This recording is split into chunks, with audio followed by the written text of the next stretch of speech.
Good morning, everyone. We're just getting ready to begin today's meeting. We are now broadcasting on Facebook, YouTube, and PEG TV8. So we're just going to do a quick sound check and make sure that we can be heard in the Zoom meeting. Matthew or Jake, are you able to hear us? I'm hearing you very well, Sam. Thank you very much. Okay, thank you. And so one of the things during the situation with COVID, we couldn't really meet like this. We all had to meet on Zoom. What we realized and what our leadership and administration realized is, hey, this is an opportunity for us to join so they don't have to all.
Don't take my coffee, please.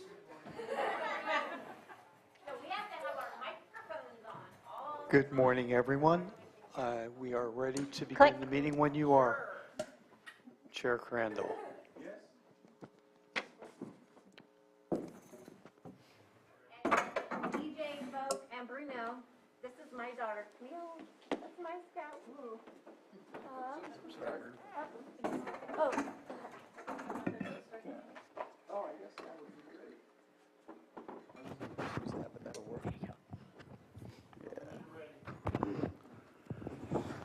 All right. I'm going to borrow this. Do you need it? Are you sure? Yeah.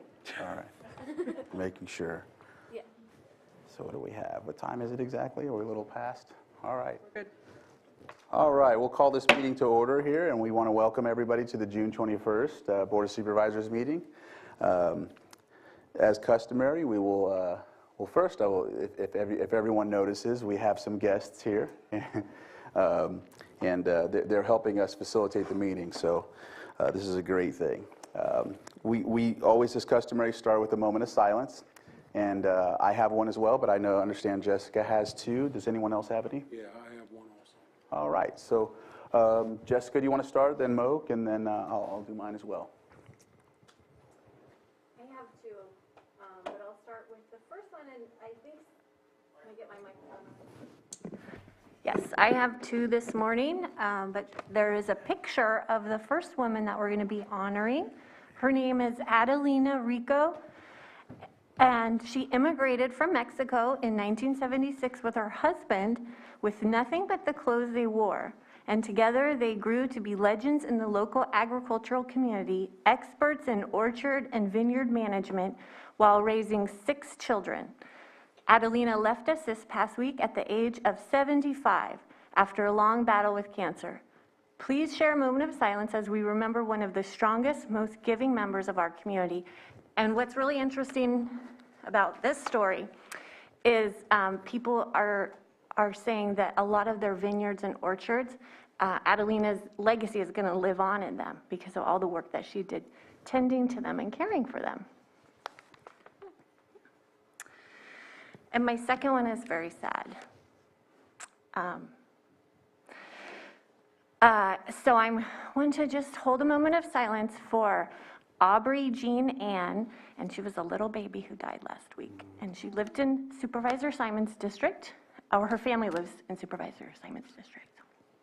We'll think of her and her family today. Supervisor Simon? Yeah.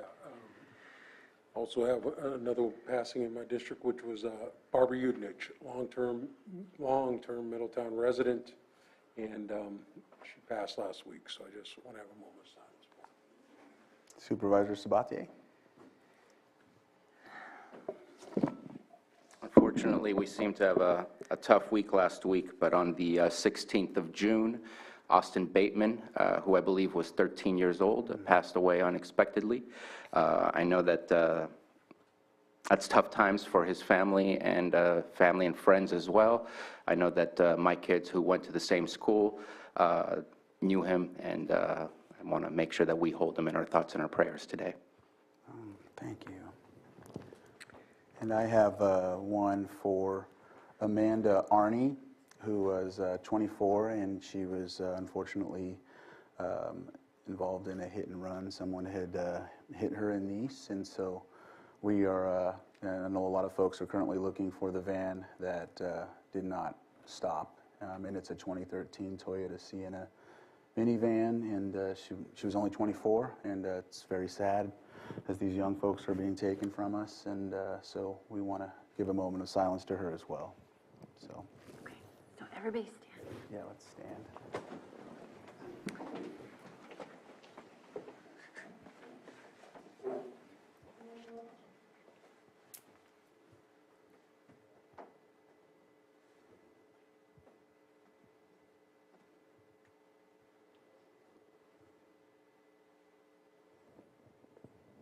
Would you like to lead us in the pledge? No? How about you?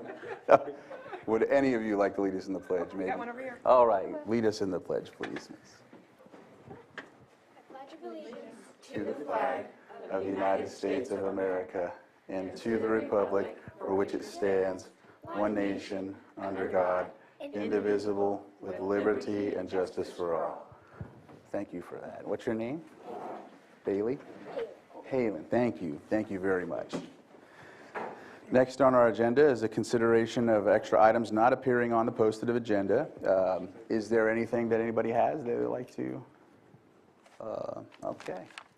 With that, we'll move on to item 5, which is our approval of the consent agenda.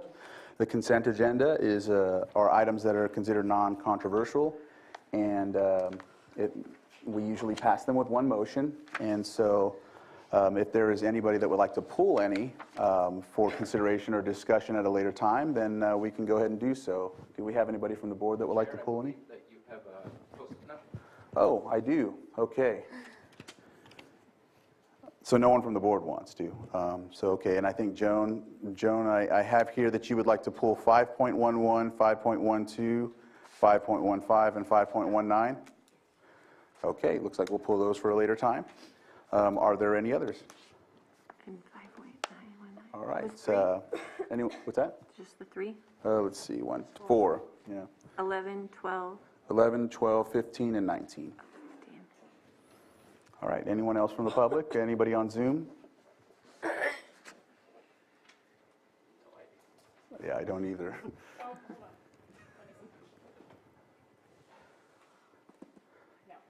All right. So I'll bring it back to the board for action. Would anybody like to entertain a motion on this?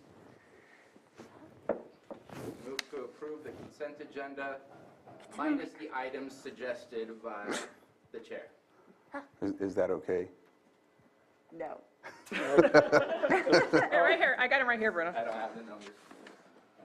Items 5.1 through 5.10 and 5.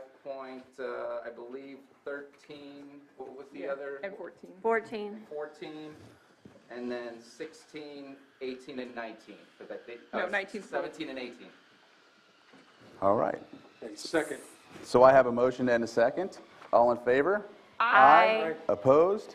All right, motion carries. I just need to call timeout real quick. Remember, we told you when our county council looks up to tells us something, that we were just told we needed to do something correctly, and we were trying to do it right, but we failed. I failed.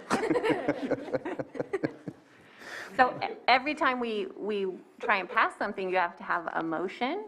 One supervisor has to offer a motion, and then another supervisor can offer a second, and then we can have a vote. Did you ever have those times, like when your parents, you know your parents are watching you and you still don't want to hear what they have to say, so you look away and you try not? Sometimes we do that, but she's really good at corralling us. All right. So let's see, we're at 9:10, so it looks like we can move on to our item 6.1, and we'll conduct these other items later, the pulled items at a later time. Put that back right there. And so our 9:05 is our Lake County Animal Care and Control and our Pet of the Week. And so it looks like our pet is excited.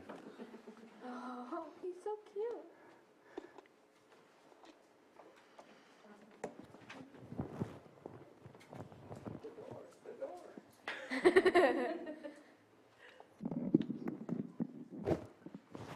Hello, everyone. My name is Mary Paschke. I'm an officer with Lake County Animal Care and Control over at 4949 Helbush Drive. So here I have with me is a 1.5-year-old Shepherd mix. She is extremely playful and she gets along with all other dogs. She's a little shy at first, but once you get to know her, she actually is really playful, especially right now. She's ready to play with you if you want to try. But overall, she gets along with everything, and she is an overall great dog that just wants to be loved.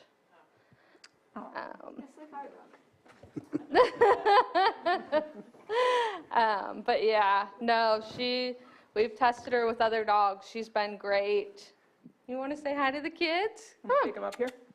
You and the kids want to come down and say hi? Just go slow. It's okay. She's unsure about the stairs right this moment. She's like, Do you want the kids who want to come down here and say hi?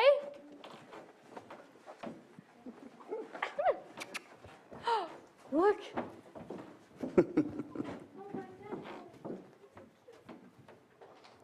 See, it's okay. Come here. It's okay. Yeah. Just go slow. He's like, Come here. Come here. It's okay. Come here. he's like, yeah. Come here. He's like, come here. It's okay. It's okay, sweet pea. He's like, It's a lot at once. So just go slow one at a time. I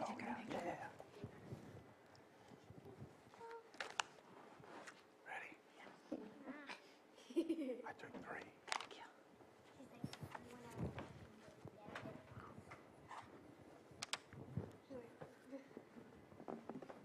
She's just in need of a home, of anybody that's willing to love her and give her the time and energy that she needs. And what's the number they could call to be able to, What was that? what's the number we could call to contact Animal Control? 707-263-0278.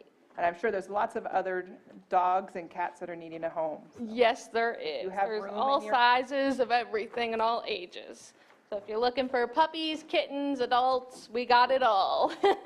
So where does the animal control usually get the animals from that you bring here for us, if you can explain that to? It's mostly injured animals or strays that people find, or just things that we find abandoned somewhere. We don't pick up stray cats off the side of the roads or anything like that. We don't pick up healthy cats either. What we do is it's mostly, for cats specifically, it's injured or sick animals. And then for dogs, it's ones that have been left behind or on the highway, or somebody finds running around that's stray that needs to be picked up. And then we try to get them back home to where they need to be first before we bring them back to the shelters. And so sometimes we'll have to go get our animals at the animal shelter. If our dog jumps out of the yard or whatever the case may be, we have to go pick them up or her up. But then sometimes they're just wandering the town, and there's someone out there, just a random dog, and they don't have a home. So, so they take care of that and get them shots and Yep, they get fixed and vaccinations. shots and everything before they get adopted. Right. So, Any other questions? no. All right. Oh, you have one? Sorry, go ahead. What's the dog's name? Sadly, she does not have a name at the moment. What would you like to name her? I don't know. I was just curious. I think she needs a name. Who has a name for her? Dixie? I Dixie. think that would be perfect. That's We'll pretty go good ahead and name her Dixie. I like Dixie. Oh. Yeah. What do you think of that, Dixie? Ah, she likes She likes it. Yeah. Oh. She's like, huh? You like the name Dixie? We'll stick it with Dixie. All right, thank you guys Thank for you your very time.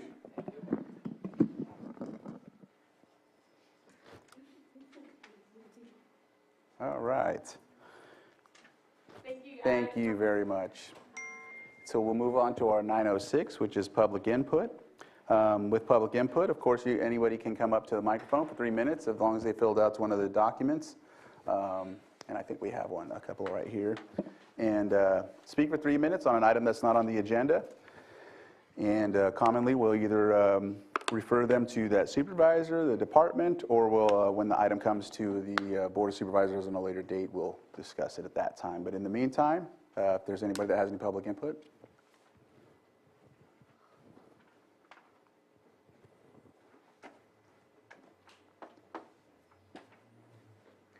Good morning. My name is Greg Bianchini. I live on 13th Avenue in Lucerne. I had a couple things I was going to go over this morning. I think what I'm going to do is I'm just going to turn this in. I'm going to pass this in to you guys. And then, can I turn this in at the end of the meeting? Yeah. So I'm going to stay to the end. All right. Thank you. Thank you, Greg. Is there anybody else that has public input? And then anybody on Zoom?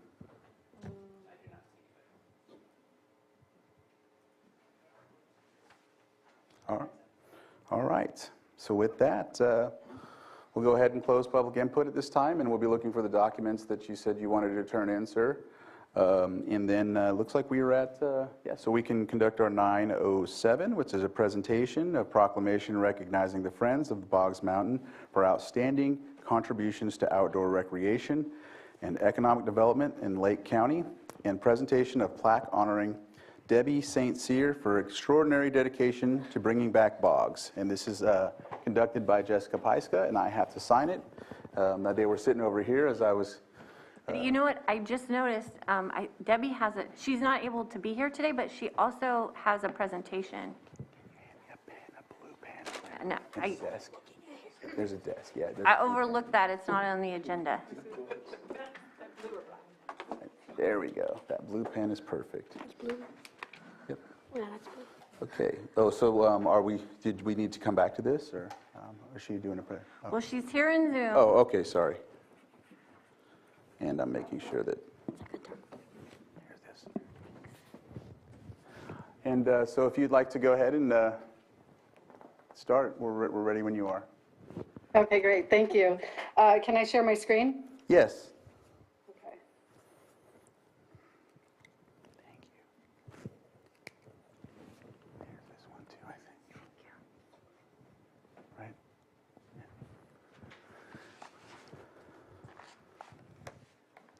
I'll put it this way. Okay, I'll go ahead and get started. I'm turning my video off just for internet purposes, just in case sometimes it gets a little wonky up here.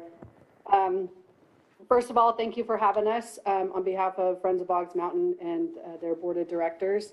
I'm sorry I couldn't be there in person. Unfortunately, was exposed to COVID, so just being responsible and not showing up there. Yeah. Okay, a little bit about myself. My name is Debbie St. Cyr. I am the executive director of the Redwood Trails Alliance. We're a nonprofit advocacy and trail construction organization in Napa, Lake, and Sonoma counties. I also volunteer with the Friends of Boggs Mountain Board of Directors. And I added some of them a photo that I have because I might be the one giving the presentation and talking about this project, but this is truly a team effort. And without the Friends of Boggs Board on the back end, constantly working and donating their time, this project wouldn't happen. I always like to start these presentations with a little bit about trails and why trails. We all have a story. We all have the reason why we go out on trails. Trails are not my background, but they've been a part of my life for all of my life. They've been my go-to. They're my balance. For me, I balance joy, grief, and recovery physically and emotionally by getting out on trails, like everybody.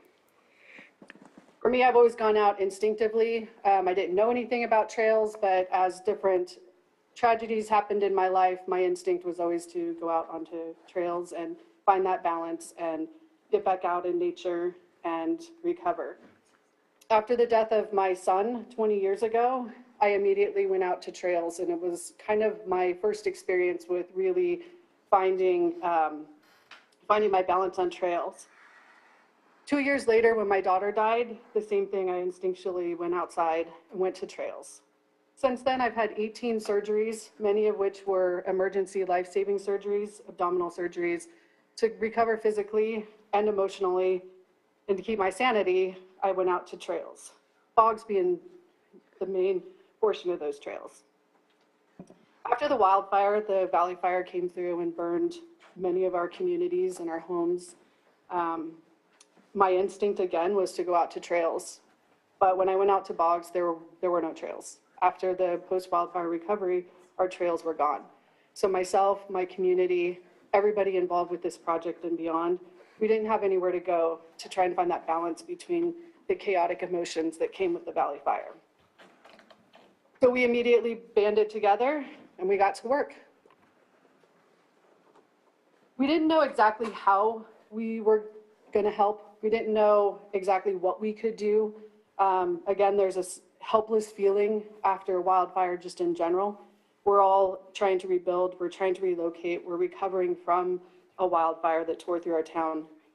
But we knew we also needed to bring our trails back. So in February 2016, we started working with CAL FIRE. Boggs Mountain Demonstration State Forest was closed due to hazardous trees. They needed to do cleanup. But we knew we needed to get information to the community. We knew we needed to get our trails back. So we set out to find out what we could do in the meantime while we were waiting to build trails. The community wanted to know what was going on. So we found the best way that we could help was to get the word out. We could work with CAL FIRE. They would escort us in. They would let us know what was going on out there. Everybody wanted to know. Everybody wanted to know why they couldn't go in. They wanted to know the status of the trails, when trails were coming back. That was the constant question. Daily, we would get that question, no matter where we were. If you were in the store, it was always, when do we get our trails back? The trails are a critical component to the community of Cobb and beyond. Many events were held here. Many events were held that provided local economy. They boosted our businesses. One weekend, you could see the stores, shelves and harvesters would be wiped out because people would come and spend money in our town. And we lost all that with the fire and with the loss of our trail system. So what we did was, working with CAL FIRE, we decided to utilize social media, our email list, and newsletters, and we started writing articles about what was going on and keeping people updated on what was happening. In the height of getting this information out, our posts would reach over 20,000 people. There were so many people interested, not just in Lake County, but beyond, to see what was going on with Boggs. We next needed to figure out how we were going to put in the trail system. None of us were trail builders. We had done some maintenance and pruning and, some minor work on trails that were there before. But to restore a 22-mile trail system, we did not know what we needed to do. So we first signed an MOU with CAL FIRE. So Friends of Boggs Mountain and CAL FIRE came into a 5-year agreement to restore the trails in Boggs. We then contracted with a master trail builder to teach us how to build trails, but also to teach us how to teach how to build trails. We knew we wanted community involvement. The community wanted to be a part of rebuilding. Rebuilding trails after a wildfire, it's kind of a tangible to an intangible feeling that you have inside. So it gives you something to do with your hands. It gives you a feeling that you're helping in what seems like a helpless situation.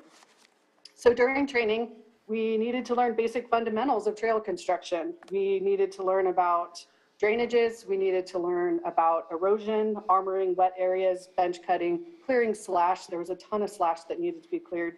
A lot of chainsawing for a lot of logs that were in the way of the corridor of the new alignments for the trails. So we also pulled in people who would learn how to build trails, but also be crew leaders for when we started holding volunteer work days.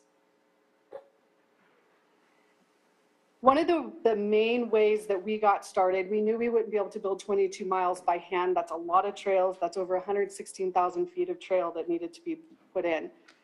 So we started researching and talking to our master trail builder, and we learned that we really needed to get a mini excavator. So we got a Bobcat E10. We had a generous donation from the Calpine Corporation in 2019 that purchased the tractor for us, and we were lucky enough, being a nonprofit, we got a significant discount, which helped us out a lot because we knew the trails were going to be expensive to put in. Volunteers are the heart of the community. Without volunteers, this project wouldn't happen.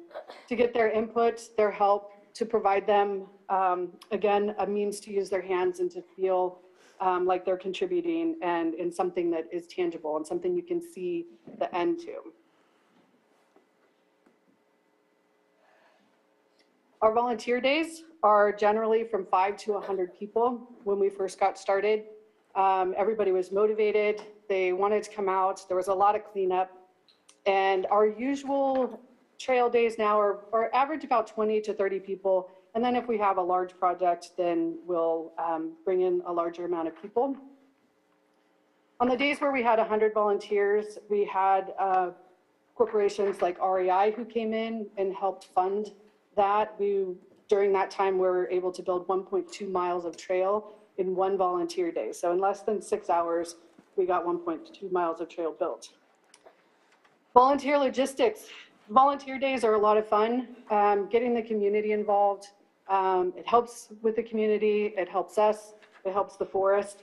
There's a lot of logistics. So a lot of that back end work that I was telling you about with the Friends of Boggs board, there's a method to successfully having a volunteer day, and that is finding a project that will be interesting, usually building new trail, and having something that can be finished that volunteers can use as soon as they're done. They can go hike it and go check it out, and that helps to make it successful. But it does take a lot of work and a lot of logistics in the setup and the post-volunteer day cleanup, with cleaning the gloves, cleaning the tools, keeping everything organized.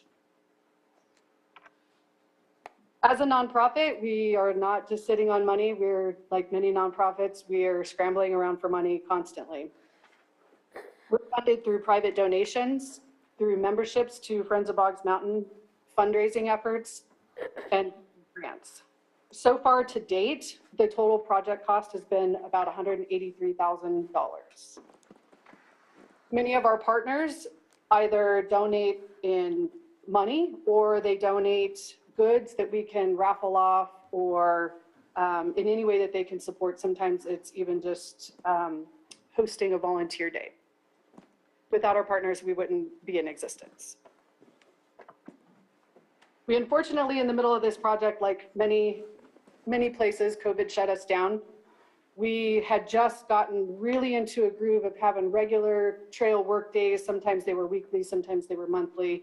And we could no longer do that when we had the lockdown. So we had to reduce down the trail crews that came out. So the paid trail team that came out, they had to be in small crews and be separated from each other. We, in the beginning, could hold really small volunteer days, so 6 people or less. Funny enough, we learned that a McLeod or a shovel was 6 feet distance. So that's kind of the distance you stay in trail building anyway. So we were able to pull off a couple of volunteer days before we were completely shut down. But during that time, we also lost all of our funding. All the grants that we were going after that year had shifted, and we received words that they were shifting that money to COVID recovery, as most people were doing. So a lot of our grants and donations, nobody knew what was going on. But that didn't stop us. In 2022, we made a comeback. We held a fundraiser, and I'll show you this brief video, which it was the kickoff of our fundraiser in February 2022.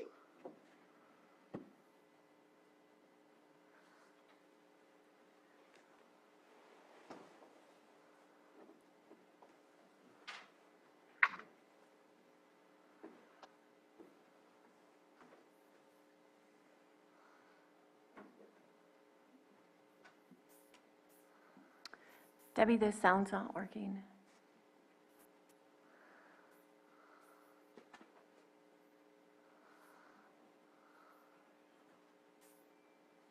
No, no sound? No sound. Okay. That's not critical then. We'll carry on.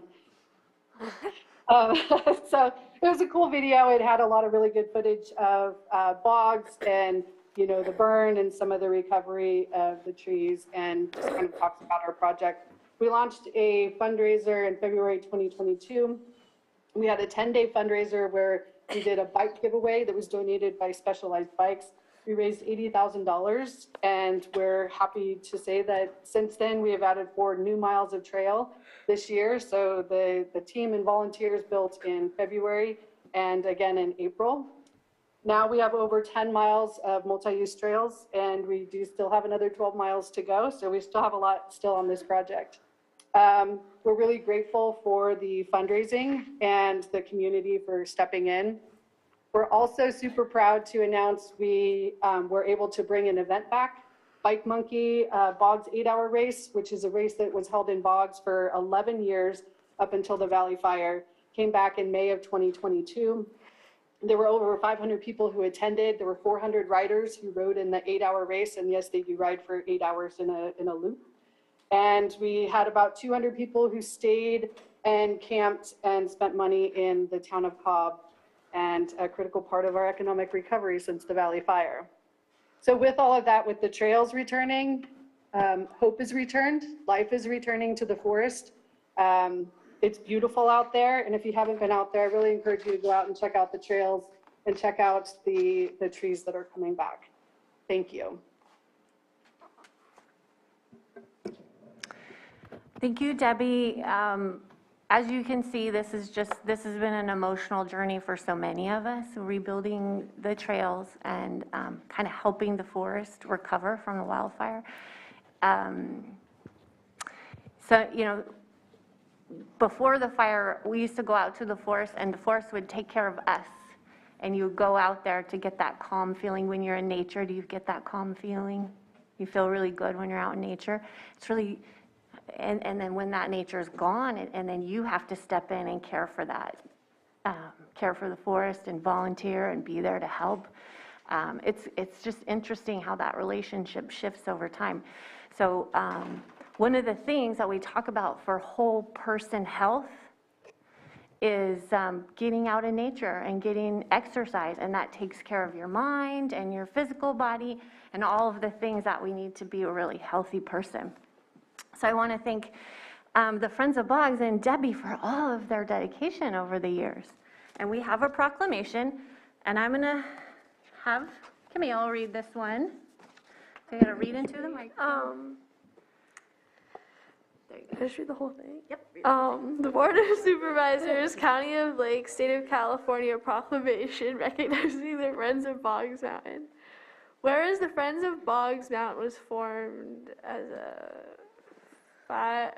501c3 charitable organization in December 2002, and for the past 2 decades, they have embodied their mission to enhance visitors' experience in the forest, foster educational programs, help with the development of facilities, and assist with maintenance and instructional improvements, bringing far-reaching community benefits. And whereas over their history, the Friends of Boggs Mountain has helped build and maintain 34 miles of new and legacy trails, created trail maps, hosted educational events, organized guided hikes, installed signage, built an interpretive trail with signs describing flora and fauna, ensuring availability for a permanent bathroom in the parking area, and financed and built an informational kiosk.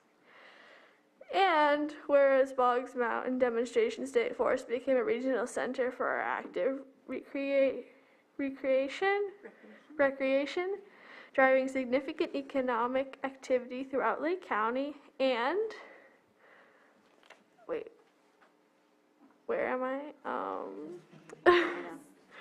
Whereas since the Valley Fire consumed over 90% of the forest, Friends of Boggs Mountain has taken responsibility for restoring the trail system, which was fully destroyed as a result of the confluence of wildfire salvage logging operations.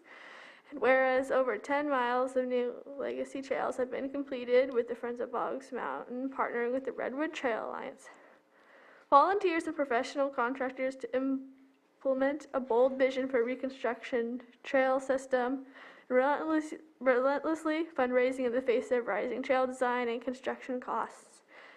And whereas the Friends have motivated significant financial and volunteer support, including major contributions from CAL FIRE, REI, Calpine, and the County of Lake and the Redwood Trail Alliance, while building relationships to support efforts to reestablish Boggs as a preferred destination for hikers, mountain bikers, and equestrians. And whereas no recent partnership has proven more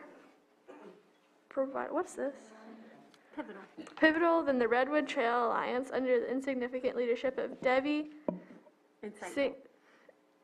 Insightful leadership or something. Now, it be proclaimed that the Board of Supervisors of the County of Lake does hereby commend and applaud the Friends of Boggs Mountain for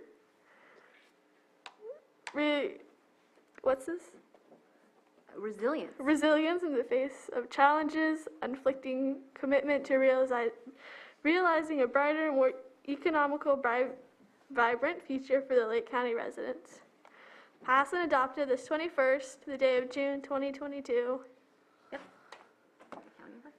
County of Lake.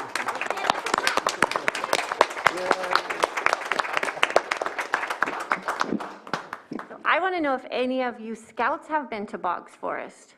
Have you gone on a hike there yet? One? Our Daisy has? Have you been to Boggs Forest?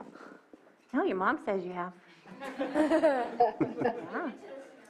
Well, maybe we could organize a hike there all together, and then you could go out and visit the forest. And you can see the areas that didn't burn, and you can see the trees that are growing up. In the last 7 years, some of those trees are taller than me now. This is pretty incredible. You want to say anything about? I go to Boggs a lot. I was just in Boggs yesterday, riding my bike. I'm done.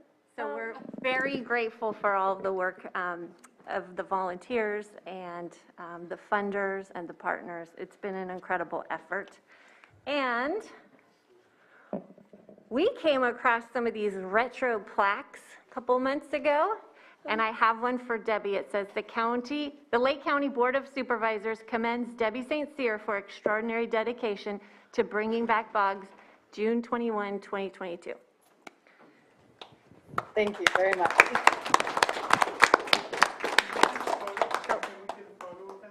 Sure. Yes. Want to come here? I'm good. Wait, are you? Oh, you want to Oh. I was following her. I was following. Yeah, so was I. Oh, this is great. Keep smiling, Debbie. Keep smiling. All right. Got it. Okay. Thank you. Thank you. Yay, Zoom. Is there anyone from the public who would like to say anything on this item? All right.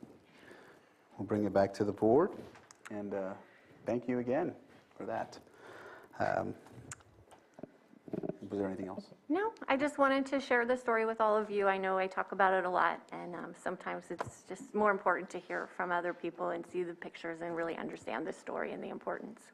Oh yeah, yeah. No, it's very nice to see the stewardship, happening, and then people do use those areas for things, So thank you. So we'll move on to our 6.4, which is our 9:10 a.m. presentation of Proclamation recognizing the Girl Scouts of Lake County, and this will be done by Supervisor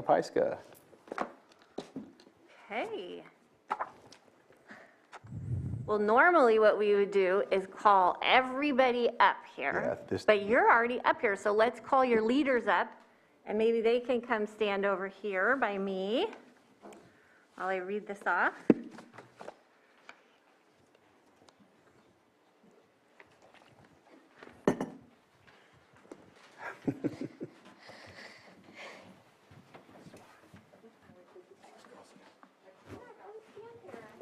Anybody else?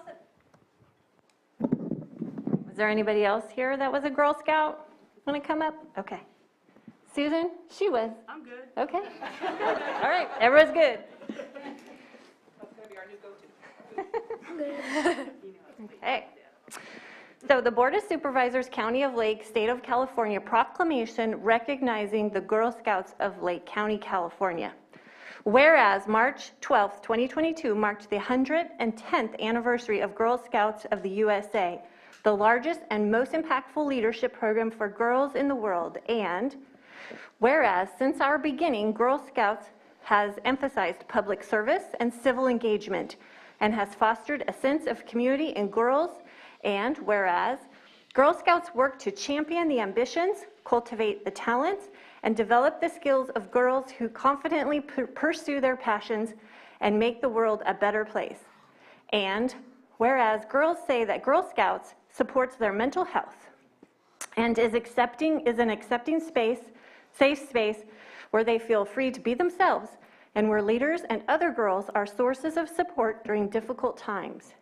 And whereas Girl Scouts offer girls 21st century programming in science, technology, engineering, and math, STEM, the outdoors, entrepreneurship, and beyond, helping girls develop invaluable life skills.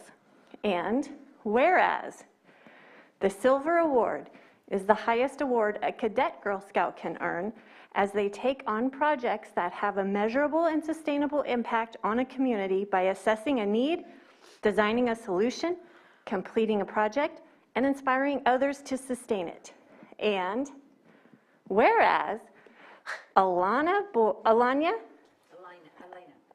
Boyd, Emily Anderson, and Clara Anderson Reyes of Kelseyville, California, earned their Silver Award this year by designing and installing wine barrels painted with different designs for their sustainable Take Action project of recycle bins. And whereas more than 50 million women, trailblazers, visionaries, and leaders are Girl Scout alums who have made the world a better place. And Girl Scouts of Lake County, California serves 9 active troops and 63 Girl Scouts in the county's service unit number 142. Now, therefore, be proclaimed that the Board of Supervisors of the County of Lake does hereby commend and applaud the Girl Scout movement and the Girl Scouts of Lake County for providing girls with a safe, inclusive, all-girl space where they can honor their skills, where they can hone their skills, and develop leadership activities, passed and adopted this 21st day of June 2022.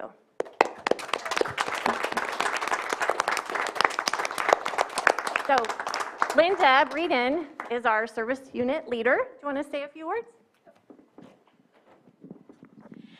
The Girl Scout program is very important to the girls of Lake County. There's very little resources for them to really engage in, large corporations, things like that. So with these troops, we try to bring things to them that they can experience that they would never be able to experience otherwise. So our cookies, thank you for buying them, because they do help us go to camp, help us do our projects, and we are getting ready for our nuts and candy sales. Yay. Anyway, and so my troop started in 2009, and I have 3 girls going to be ambassadors next year, so those are the 11th and 12th grade girls. And so Clara Reyes Anderson Reyes has been with the Girl Scouts for 13 years. So I am very proud of them, even though they don't like to wear their uniforms out in public. So anyway, I just want to say they have done so many things, and if anybody wants to know anything about Girl Scouts, they're welcome to get in touch with us. And thank you, Linda, for all you do, and thank you to the parents and the leaders, because we wouldn't be able to have these troops and support these scouts in the ways that you all do without your involvement. And it takes a lot, but it's important work, and I believe in it too. So this year we're doing something very special. We're going to honor our Silver Award recipients. And the Silver Award is the second highest award that you can earn as a Girl Scout, but you can only do it while you're a cadet.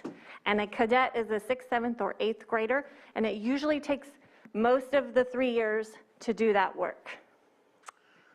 So, Clara Anderson Reyes, she is not here? No, she went to church camp. Oh, she went to church camp, okay. Well, we're going to honor her. Can give that to you, Linda? Thank you. Okay. Emily Anderson, come on down.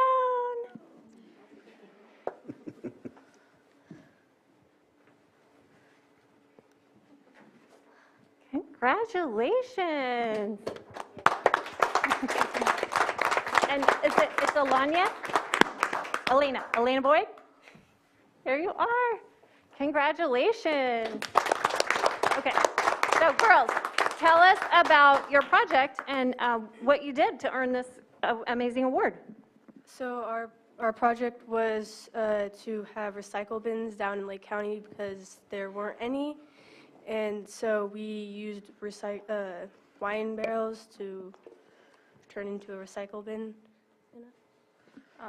And it was a lot of hard work, and I'm happy that we did it. We put them in Kelseyville, throughout Kelseyville, because the trash bins were being overfilled. So we're like, oh, we should do that because recycling is better for the community. Are you noticing a difference now that they've been installed? Yeah. There's a lot of people using them. And Linda, do you want to say anything more about the Silver Award? I just want, since we're public, the people know that if Girl Scouts come and ask for help, please help them. We have very little resources of being able to get funds for these things, and it took us a long time, and a lot of people that we approached were unwilling to help. So it took them a long time to actually find some barrels, help to cut them in half, help to sand them. These girls had never used all this equipment. So we do want to thank Dustin Pabst of Pabst Construction. He did actually find the barrels for us because we could not get them any other way. But we want to please just help support Girl Scouts, Boy Scouts, any of the youth organizations, especially in Lake County, where there, like I said, are very few big places that will help them. So they need help. And thank you for all you do. And so, do you want to? Let's take a group picture. Does everybody want to come down? I think you guys are going to do Well, the yeah. tour now. Yeah. And are you ready for your tour? No. Well, I so appreciate you all coming and helping us start our meeting today. I'd see, I know. And it does, I changed it so it's not squeaky no more.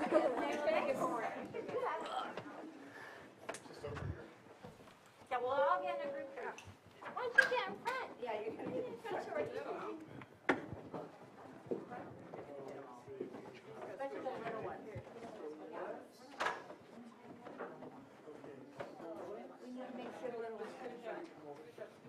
And parents and leaders, you're in.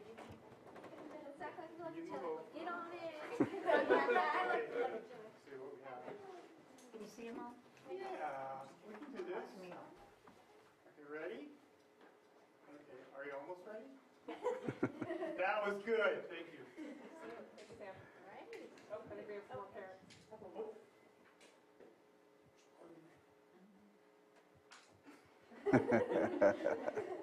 Great, all right. We want to thank you for coming and being a part of our meeting.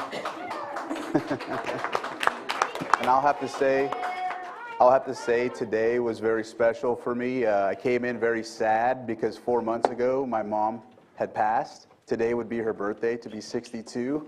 I came in kind of bummed out, but now you've lifted my spirits, so thank you very much. Yeah.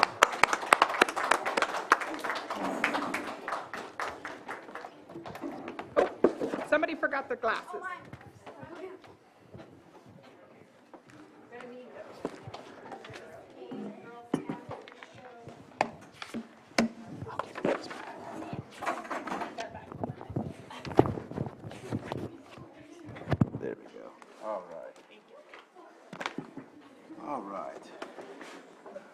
think, yep, we're good to go. There we go. Is there anyone else that'd like to speak on that item? I know that, all right. Next is our 6.5, or 9:30, public hearing on account and proposal assessment for 13204 2nd Street, Clear Lake Oaks, California. And Marcus and Tina, if you'd like to come up and go from there.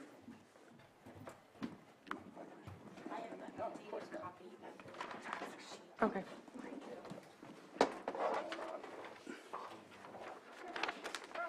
Thank you. Oh, really?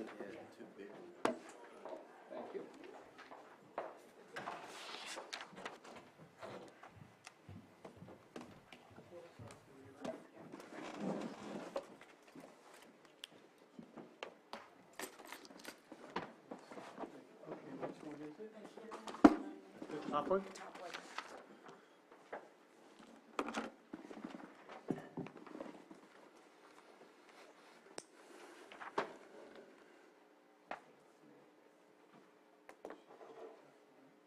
Whoops.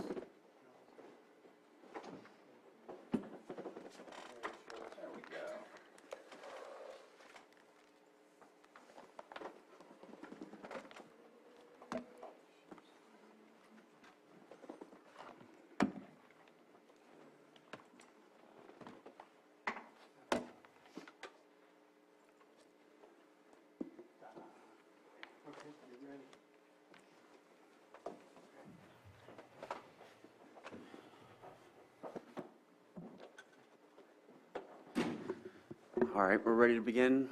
Yes. Whenever you are. I think we need to be sworn in first. Oh, yeah.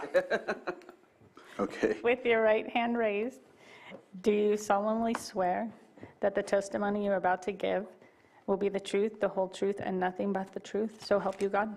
Yes, I do. Thank you. Good morning to the board. My name is Marcus Beltramo. I'm the manager of the Code Enforcement Division, and I'm accompanied here today by Tina Ransberg, one of our code enforcement officers. And upon completion of an abatement, we come before the board to give an account and a proposed assessment for a lien against that property. And at this point, I'm going to turn it over to Tina to provide an account. Good morning. The property we are discussing today is 13204 2nd Street in Clear Lake Oaks, California. It is a R1 zoned single-family resident home located in the Oaks. In July 2021, our department became aware of a structure fire on the property, and a notice of nuisance in order to abate was posted to the property with the following violations. Here are some site photos of the condition of the property before the abatement was completed. Here is the asbestos crew cleaning up some of the contaminated material that was located on the property. The property owner reflected on title is Tori Brannon. All mailings were sent to Brannon's address listed with county records. Brannon was arrested for arson for the fire occurring on her property, as well as 4 other properties. Our department received information that she was relocated from the Lake County Jail to a state facility, and due to the fact that there was no legal responsible party able or willing to correct the violations, code enforcement moved forward with the abatement process to eliminate any health and safety issues. In May 2022, we obtained an inspection and abatement warrant from a Lake County Superior Court judge.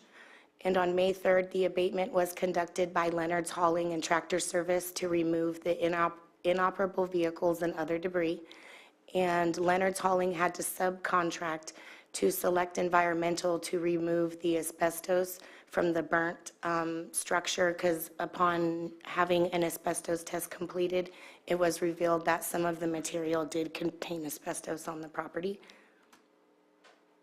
On the left is the before picture, and on the right is after the lot was cleared. And these are some more after pictures of the property once it was abated. In May 2022, compliance was attained and the property was returned to its original state. The total cost for abatement was $2,500 for Leonard's hauling. Select Environmental was an additional $8,945. And the reason that the cost is so high to abate asbestos is because the only approved dumping site is located in Vacaville. And so you have to have special certification to remove asbestos material, and it has to be dumped at a specific location. And the administrative costs were $452.54. So staff recommends the Board of Supervisors confirm the assessment of $12,392.54 and direct staff to record a notice of lien against the property. After recordation, it shall be delivered to the county auditor, who shall enter the amount of the lien on the assessment roll as the special assessment. The cost of the abatement services are $11,940, and the administrative costs on this case amounted to $452.54. Is it possible to go back to the last slide? I just wanted to add something that I believe there was also a payment for a contractor to see if there was asbestos, because I see on here that there was one for $495, and I just wanted to at least put it in public record for the, what everyone else is viewing. And that was what it was about. It was testing to see if there was asbestos, right? Yes. Thank you. All right, thank you for that presentation. Is there any questions from the board? Anybody in the public or on Zoom? All right, so we'll bring it back to the board for action. And if anyone can entertain this motion, that'd be great. Mr. Chair, I move to approve the proposed assessment of $12,392.54 for the property located at 13204 2nd Street, Clear Lake Oaks, California. Second. So I have a motion and a second. All in favor? Aye. Opposed? All right, motion carries. Thank you very much. Thank you. Thank you. So we'll go ahead and entertain a 5-minute break briefly, and then come back to our next item, which is the 6.5. Or no, I'm sorry, 6.6. All right.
All right, welcome back, everybody, from our short break.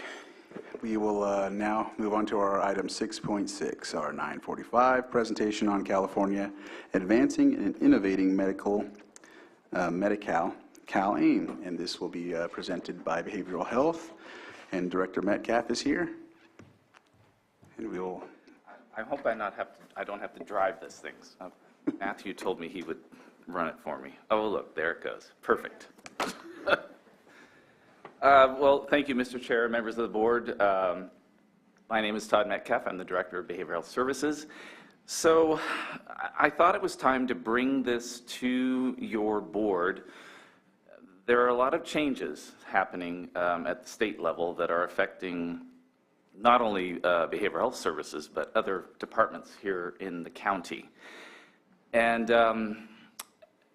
as Supervisor Crandall just said, this is Cal-AIM. It's the California Advancing and Innovating Medi-Cal initiative. And I shouldn't say initiative singular because there are a lot of initiatives involved in this. And so what I'm going to attempt to do today, and I'll try to keep it brief, is to give you a very high-level overview, like a 30,000-foot or higher overview of what this means to my department. I'm gonna speak to this from a behavioral health perspective, but as I said, there are other departments involved that may want to chime in as I go through this, but I'm really speaking to this from my department's perspective.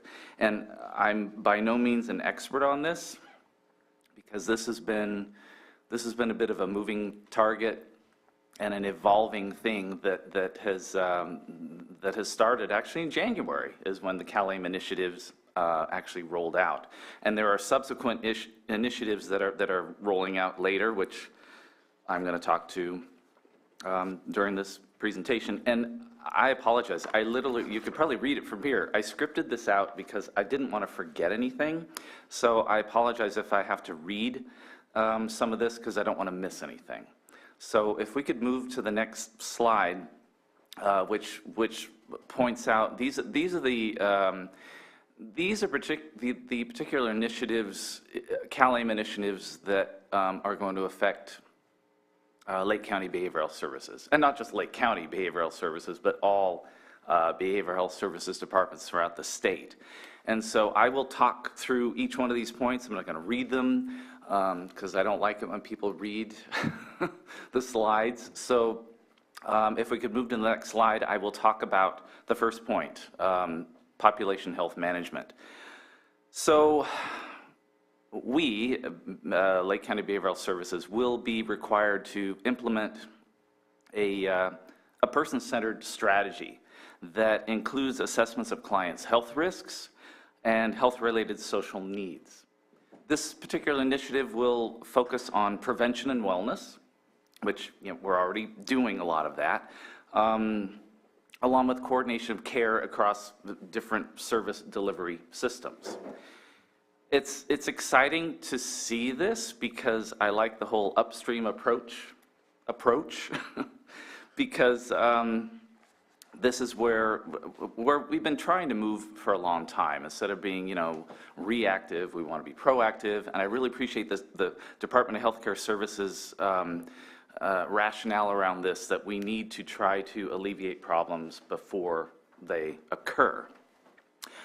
The data-driven piece, I know some board members might be very interested in that, and I'm very excited about that piece of it too, because as I've mentioned before, we're one of a few pilot counties in the state of California that are entering into a new electronic health record system, which is being driven by the California Mental Health Services Authority.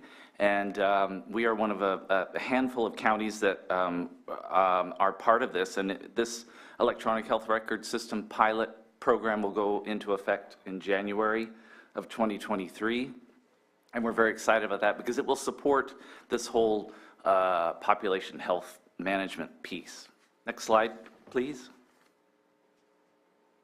So enhanced care management. This really is going to focus on the adult high utilizers of the systems and programs in our county. And I say adult because right now this is specifically for the 18-plus age demographic. How this is going to work, I mean, this is going to be more of an in-person engagement with clients, meeting them where they are, and engaging them in what's familiar to them, that they can access programs and services, clinical or non-clinical, which is kind of a new thing for us. Partnership Health Plan began doing this in January. Behavioral health departments throughout the state are required to start implementing this on July 1 of this year. And although, as I said, this really focuses on adults, the children piece will go into effect in July of 2023.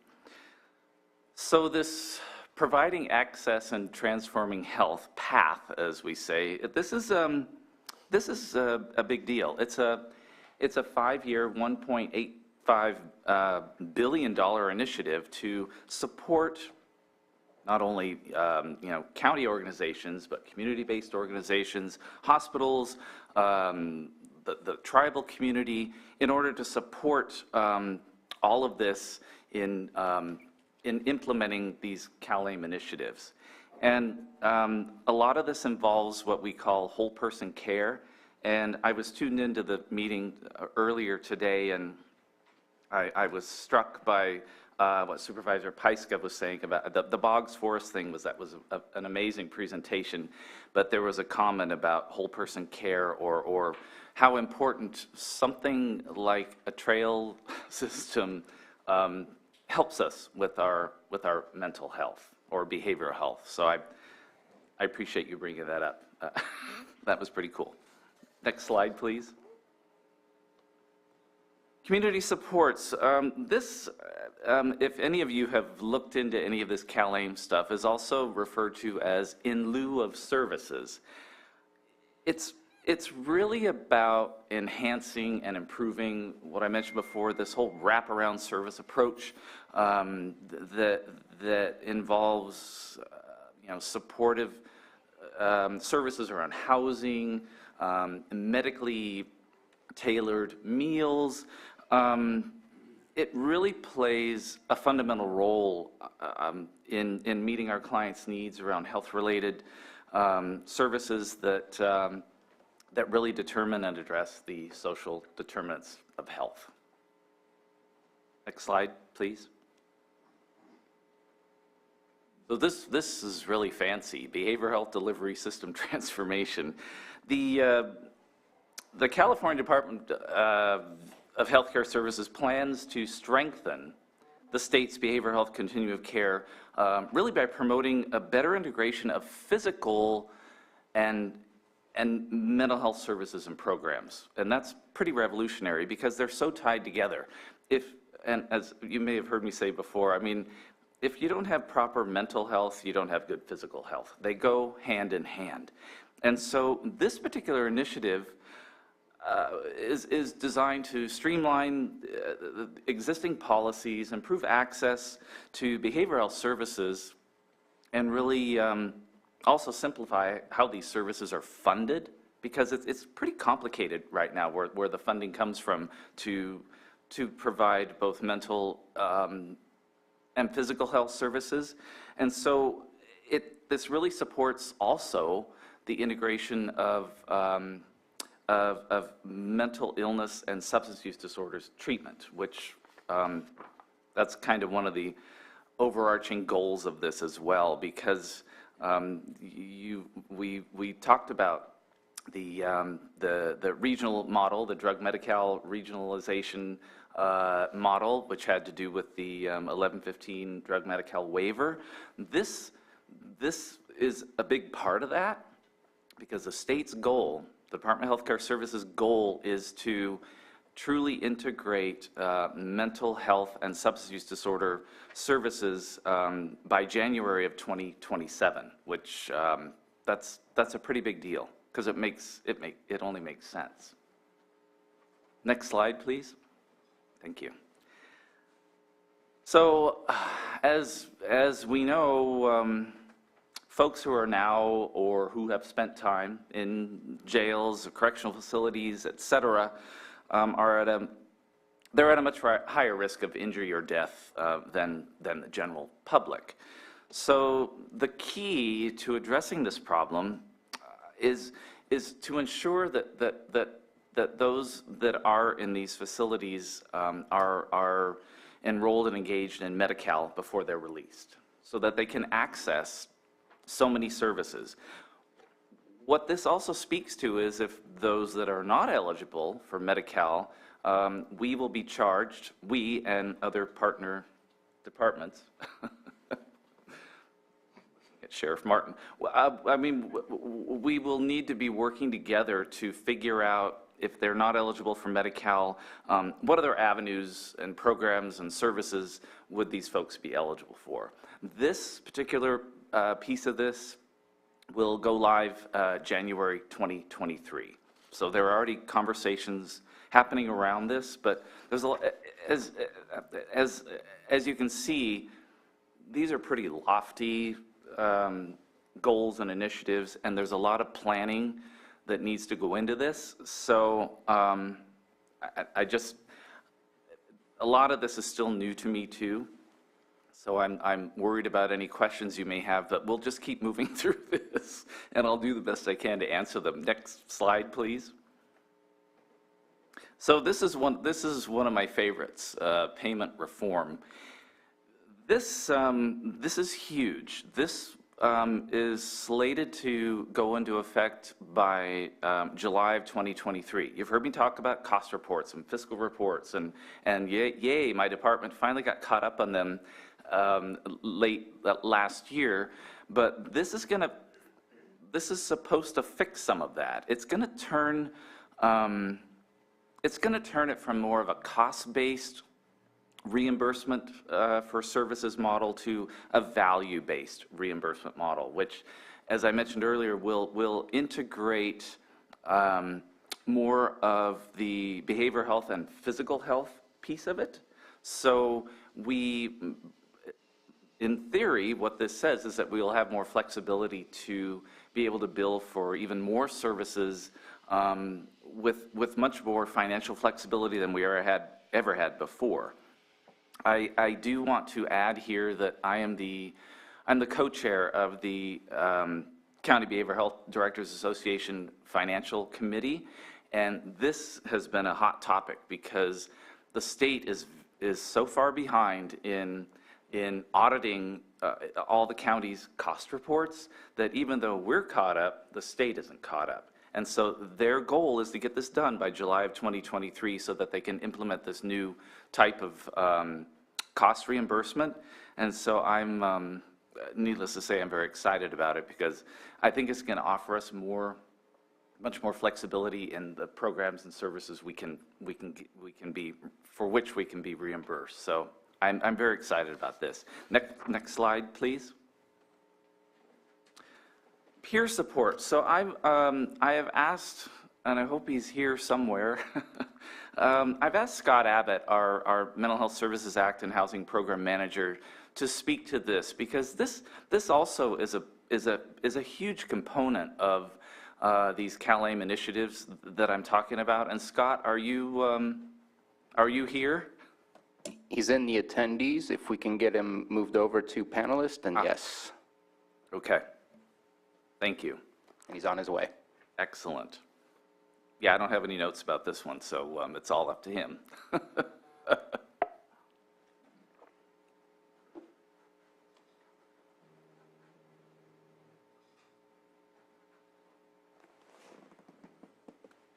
Yet. I see his hand up in the attendees area. There we go. I think he's moved over. Yep, he's in the panelist area now.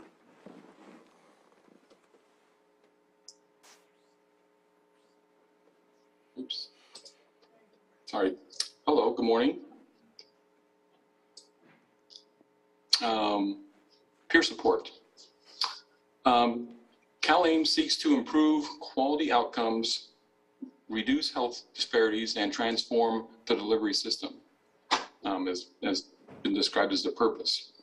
CalAIM enables clinical care to be paired with a range of non-medical services.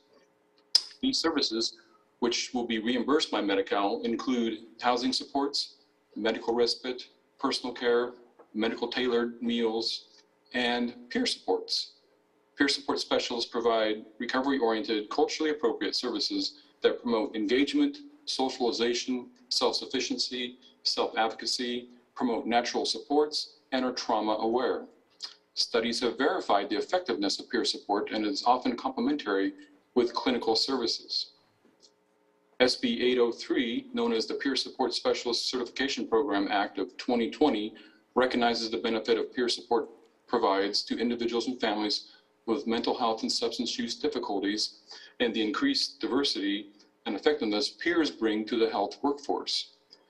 Lake County has chosen to opt into peer certification and will therefore be able to seek Medi-Cal reimbursements under this new benefit for services.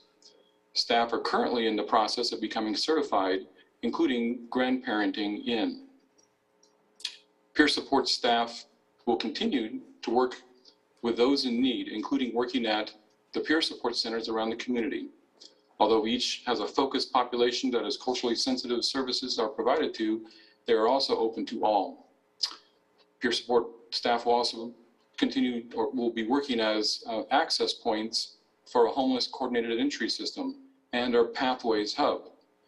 These programs are designed to help vulnerable community members get into the services that they need from providers across the county. The Pathways Hub will also be supported by CalAIM, which itself is a presentation that we'll probably do later with the board. Peer support staff also will be accompanying or are accompanying our outreach and engagement services with our new outreach van. And finally, we also have volunteer peers through Canocti Senior Support that are going out into the homes of our older adults throughout the community. Thank you. Thank you, Scott. Appreciate that. Next slide, please. So Cal MHSA, the California Mental Health Services Authority, they have been extremely helpful and instrumental in helping counties throughout the state navigate this whole thing. And we're one of them. We have leaned heavily on this organization to help us figure all this out and how are we going to do it. As a matter of fact, your board recently approved an agreement with the California Mental Health Services Authority around this behavioral health quality improvement program that specifically covers these CalAIM benchmarks around payment reform, policy changes, and data exchange. And we're very grateful to them. And in hindsight, it might have been a good idea for me to have invited someone from Cal Mesa to come and speak to this. But they're also the ones that are helping us with this electronic health record system. They've just been an amazing resource helping us with this, because this has been a lot. Next slide, please. I think I'm going to the next slide. Yes. Oh, okay. Yeah, for more information. So, I've outlined some timelines, and the timelines have sort of been, again, the Department of Healthcare Services kind of wavered on some of these timelines. They've pushed some back, moved some forward. But really, what my presentation here is I just want to give the board kind of a heads up on what's coming down. I don't have a lot of answers yet because we're still trying to figure a lot of this out. But really, the long-term goal, at least from a behavioral health perspective, is I'm excited about this because it's integrating behavioral health and substance use disorder services. As you've heard me say a million times, 80% of the folks we serve are what we call co-occurring. They have a substance use disorder and a mental illness. And our mental health programs are bound to HIPAA standards. Our substance use disorder services programs they have to adhere to CFR 42, California Federal Regulation 42, which is a higher standard than HIPAA. So when I have a mental health clinician and a substance abuse counselor working with one client, we have to get a release of information in order to share that data, even though it's under my department's purview. So this is going to be huge. It's going to make our work much easier, even though the state thinks they're going to have this integration complete by 2027. I'm very hopeful, but it's really going to help us better serve the folks that we serve. So I have to say this has been a lot of information, and I'll leave these handouts. I printed off a little bit more information about CalAIM because and it outlines all the initiatives that I just discussed. I also have staff standing by if there are any questions, because I don't know if I will be able to adequately answer them, because a lot of this is still in the planning stages. But I wanted you to know that this is what's coming to the Behavioral Health Services Department. And with that, that concludes my presentation, and I thank you for allowing me to share this. And I do want to say before I conclude, even though I just said I concluded it, that I will be keeping your board apprised of our progress in this, and yeah, there will be more to come. So thank you. Todd, thank you very much for the presentation, and thank you, Scott, for having part of the presentation as well. Supervisor Sabatier, it looks like you have a question or a comment. Yeah, this is definitely a hot topic in CSAC. Huge change for everybody is trying to figure out how to better work collaboratively and also meet expectations of what it is that we're trying to get accomplished and get done. I just wanted to say that I have been invited to meet with the work group that is meeting right now. I believe behavioral health, the sheriff, health services, social services. I think those are the main. And probation. And probation are the main contributors to that. Been to one meeting. I don't know if I've missed anything else. I don't think there's been another meeting since then, but I know it's tough because the state of California has not finalized their guidelines, and so how do you prepare for something? And we know that this happens. Ideas come out, but the specifics of the regulations take quite a while to get finalized, and usually it's at the last second. So how do we best prepare for that? I love the outcomes that we need to look at for this, because I think it's been difficult. I think that a lot of times we are mandated to provide a service, but there's not any expectation of any specific outcomes, and so we're busy meeting the mandate, but sometimes the actual outcomes part, which is the important part for our community, to see the changes and the effect and the impact of those services, I think this is now a lot more focused on ensuring that we bring some outcomes to the services that we provide. There's not much of a question other than a sarcastic one. How many millions of dollars are they providing us in order to put this together and meet their new mandates? And I believe the answer at this moment is nothing. They're trying to work within the boundaries that they're already providing the funding for. There may be some other funds that come out later, but right now they're really asking a lot for changing without much behind it to help us out with those changes. Well, as I think I mentioned earlier, there is $1.85 billion. It's over the course of 5 years. I mean, that's not what Lake County is going to receive, but what all the counties are going to receive in order to support this, which doesn't necessarily go specifically to a county agency. It's all agencies and organizations that will support these initiatives. So there is money. But to me, it's the long-term sustainability of providing that is, we're going to need some funds to provide that. Right now, those funds are meant for the transition. Absolutely. But the long-term is always the big question mark of how do we continue this? I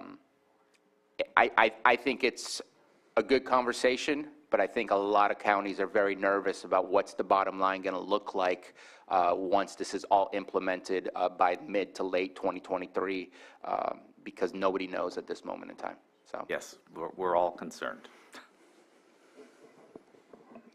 All right, is there any other comments? Anybody from the public that has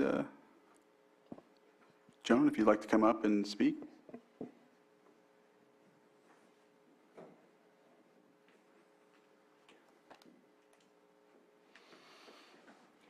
Joan Moss. I am a enabler. I try to help people, and I really support what Todd is trying to do and what the sheriff is trying to do. There's a woman and her family in Clear Lake. They don't even have phones. They owe $700 for electricity. Their tribal electricity has been charged even though they don't live at Elim. They're disenfranchised. I didn't get the correct phone number for the tribal chairman from Thomas, had a phone number that wasn't correct. And you can't help them unless you go over there. And some of us don't have the gas to get over there. So there's a very great need to do what this is. And I know Todd talked to me how he's working with the sheriff, and I think it's something that's really needed. Thank you. Thank you, Joan. Are there any other comments from the public on this item?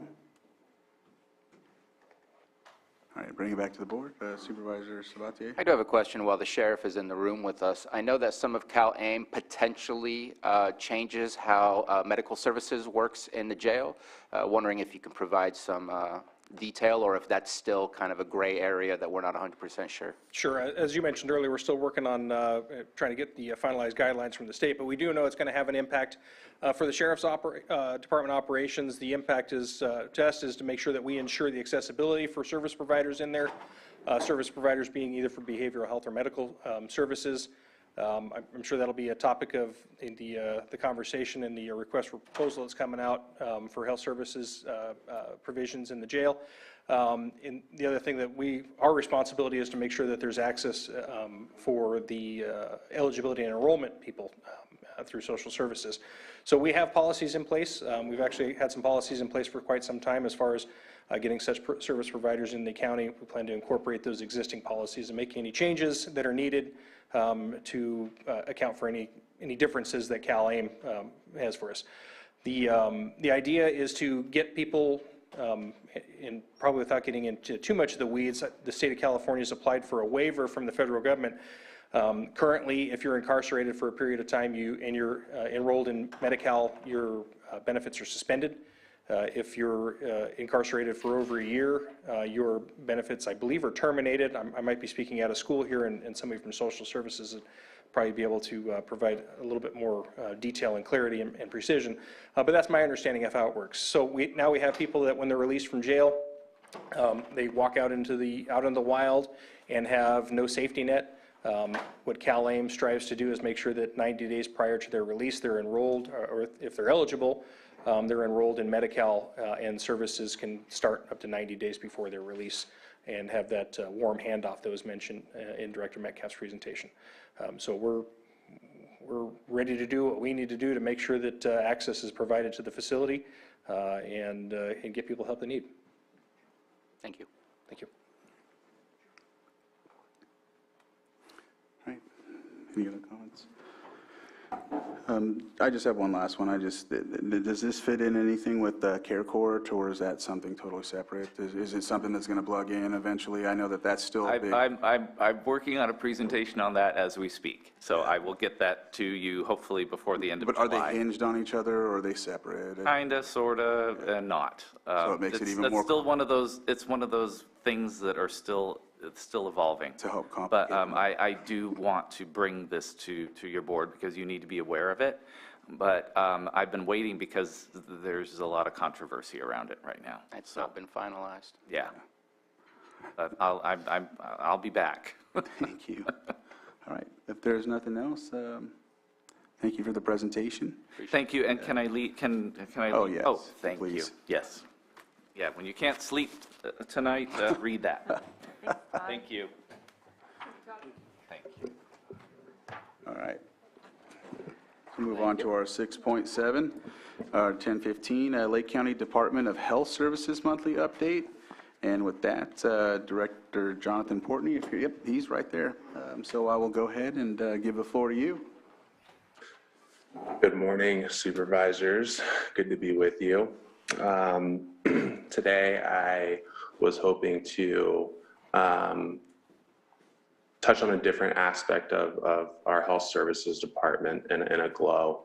But I also just want to emphasize the importance of checking in and stating that, COVID is still here. And we are seeing an increase in test positivity rates in our county.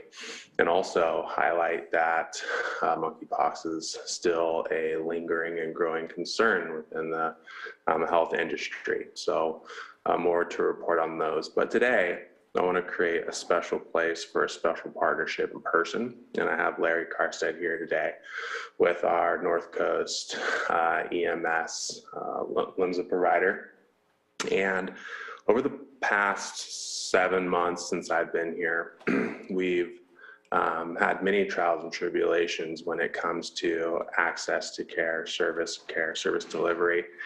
And I just want to express appreciation to Larry, and I wanted to invite him to this space to share how far we've come in these 6 months and navigating a system with limited resources. So without further ado, Board of Supervisors, I invited Larry here to provide a brief update, and in the future, in a few months, his team is putting together a more comprehensive update. But I just wanted to create space to check in with a familiar face and name, and welcome Larry to the Board of Supervisors in Lake County. Thank you.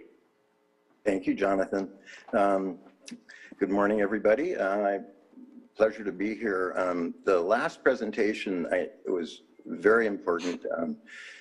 Just as a side note, North Coast EMS has been very progressive for the last 6 years, maybe 7 years, in trying to marry EMS and behavioral health to help offload patients at emergency departments, which increasingly face too many behavioral health patients at the same time without medical issues. We're pleased that there is state funding. I understand, I think there's a total of $4 billion allocated within the state toward mental health issues over the next 4 or 5 years. So that's very exciting. And it's the first time in my very long career that this has happened. So we look forward to continue to work with our behavioral health colleagues as well. I'm Larry Karstead, Executive Director, North Coast EMS. As Jonathan just alluded to, we've been working with our partners in Lake County, Jonathan, Dr. McLaughlin, others, for several months to identify opportunities to enhance our services in Lake County, to review roles and responsibilities, to target common objectives. Our overall objective is to plan, coordinate, and evaluate the EMS system in 3 counties, Del Norte, Humboldt, and of course Lake County. We look forward to continuing to do that. We have a small but very effective team. In our capacity, we carry out statutes, regulations. We prepare annual EMS plan updates, write policies and protocols, medical for EMTs and paramedics to follow. We designate paramedic-based hospitals. Both facilities in Lake are designated. One of those hospitals, Sutter Lakeside, is also a designated trauma center through North Coast EMS. And both facilities are somewhat uniquely designated by us as emergency departments approved for pediatrics, which means we've evaluated them, I think within the last year and a half, conducted a site survey to ensure they're pediatric ready. They have the right equipment, training, and so on in each emergency department. We're one of the longest, if not the longest, serving EMS agencies in the state of California. We have an excellent team. Dr. Matthew Karp is our medical director. He actually is an ED physician at Sutter Lakeside Hospital as well as in Santa Rosa. Our associate director has been with us 24 years, Wendy Chapman. Casey Hurd, our paramedic, is regional EMS disaster coordinator, is one of the longest serving paramedics in the North Coast region, although she's retired from active paramedicine. And I am the longest serving EMS director in California. I've actually served on behalf of Lake County for, I think, 34 years altogether now. Jonathan asked me to highlight a few recent successes. We recently submitted 5 EMS annual plan updates. That includes the overarching regional plan, the trauma plan, the STEMI cardiac plan, the quality improvement plan, and the EMS for children plan. Each of these are fairly comprehensive. They had gone out for public review. We incorporated input, and those are at the State EMS Authority for approval at this point. We recently, one of the CTs at one of the facilities in Lake County went down a few weeks back, and we assisted with clarification of patient destination issues surrounding the loss of that very important piece of equipment. I think that worked fairly well. You may be aware there's a drug shortage issue globally. It has to do with the war in Ukraine and other factors. And we're working, as we do with all of our partners within 3 counties, Lake County as well, to look at alternatives to fentanyl and other controlled substances, and to provide guidance to our ALS providers in Lake County to ensure that they continue to be stocked or find alternatives to those potential shortages. And I mentioned the behavioral health linkage. We've been fairly, as I said, progressive in that regard. I should mention our fiscal picture. We have an annual budget roughly of $700,000 a year. Most of that is, about 40% comes from the State EMS Authority. We have a MATI fund that the boards of supervisors adopted in each of the 3 counties at our request. We get a portion of that. That fund in Humboldt has been very large. I think they contribute about 40% total. Lake County's total contribution is around $35,000 annually. We're really excited. We're on the verge for the first time in well over 20 years. We could receive, it's in the governor's budget at this point, another almost more than doubling of our state general fund allocation. And it will really help us increase services, add staff. Jonathan and I have talked about at least housing staff, maybe rotationally, or someone that actually resides within Lake County if we can add staff, which we wanted to do for a long time. So if the governor signs the budget as is, that will be an annual increase of, I think, $255,000 to this office. That is huge. With resumption of in-person meetings, we look forward to being more present again. Obviously, there's been a pandemic and we haven't been traveling, but certainly if we receive this augmentation or other new revenue, we certainly would like to have a presence in Lake County, either consistently or more often in the future. And if we get this money, we certainly should see an increase in our services. So we're excited about that. We do look forward, as Jonathan mentioned, to coming back to the board in a month or month and a half, whatever is appropriate, to do a more comprehensive presentation, get into more detail about what we do, what some of the issues, common issues that we have that we're working on with our partners. And I think that's about it. And happy solstice to everybody. You, Larry. Be happy to entertain any questions. Supervisor Sabatier? Thank you very much for that presentation, and I'm looking forward to a deeper conversation in the future. I know that one of the things that you and I have been working on, Larry, as well as with health services and the fire districts, is discussing IFTs, the interfacility transfers, and I don't know that we have a permanent fix, but it definitely feels like we've alleviated some of the pains that we were dealing with at least 6 months to a year ago, where it was just taking too long to find an ambulance to be able to provide the service to another healthcare facility with higher level of care. So I appreciate the work that has been done, what's been approved, because I can see it and I can feel it in those that are working in the middle of all of that, that it's less of a frustration to make sure that we care for our patients. So I appreciate the work that's been done. Yeah, this has been a group effort. It's a very, very long problem in Lake County and most rural areas in the state and technically in the country, I think. There just aren't enough specialty services within small counties like Lake County. They have a lot of people that need to be transferred out of the area to higher level facilities. There has been some good progress. I'm excited. I've seen a lot of folks come together, and if we continue to work together to ensure that there are more available ambulances for those interfacility transfers, I think that's part of the solution. And we certainly look forward to working with all of you to assist with that issue. And just to add, the presence in Lake County, I think, will make a huge difference. It's not impossible to do great work when you're working from afar, but when you see what's happening and you can experience what's happening in a specific community, it's easier to be impassioned to make that change that's needed. And so I'm looking forward to that as well. We are too. Thank you. All right, so I'll go ahead and open it up for the public, if there's any questions or concerns on 6.7. All right, bring it back to the board. Is there any other, Vice Chair Scott? Or, no, I see you writing something. Okay. All right. Anything else you'd like to add, Director Portney?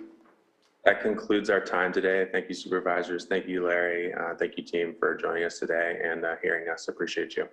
My pleasure. Thank you all. Thank you. Thank you. All right. That will move on to our next item on the agenda, which is our 1040. Can we look at B Yeah. before A? Yeah, that's what I got a message saying something along that. So I'll read it real quick and then we'll go to that first. So we got 6.8, 10:45 a.m., consideration of request to waive fees for the appeal of the Planning Commission decision for major use permit, UP 19-19, Mombacho Mountain Organics LLC, Dan Westfall and Katie McGuire, located at 9205 Mombacho Road, Kelseyville, California, 9261 Wildcat Road, Kelseyville, California, on May 26, 2022, due to a hardship. And B, consideration of a policy regarding the consideration of requests for reduction of waiver of certain land use appeal filing fees. And with that, we'll take up B first. And let's see, Susan, would you like to, or I'm sorry, Anita, I'm looking at B. Sorry, I was looking at the wrong one. Anita. That's all right. What your board has before you in terms of this policy is simply a draft. It's a rough draft to give you an example of the type of fee policy waiver or fee reduction policy that other entities use. When this there's a specific request that your board will take up after this item. I was surprised to see that there was no filing fee waiver provision in the zoning ordinance, and that stop this from being dealt with immediately, had there been one. Again, this draft just simply applies standards and conditions in the same way that if someone claims undue hardship in a superior court, there's an application, there's information that has to be completed that explains why the individual qualifies. There are standards that are normally employed. Here, there are 3 different options to be able to make that finding. Whether your board uses any or all of those is completely up to you. I would also say that I've routed this so that the Community Development Department would make recommendations to the CAO. And again, this is a draft, so I hope neither shoots me because I did not, with time constraints, again, it's just a draft. I did not discuss this with them, though the department from which the appeal would come and the CAO are common methods of getting the recommendations out and making decisions. But again, that's all up to your board. The only thing I would recommend is that you have some consistent standards, because that's where equity and fairness lies, to ensure that every request is approached in exactly the same way.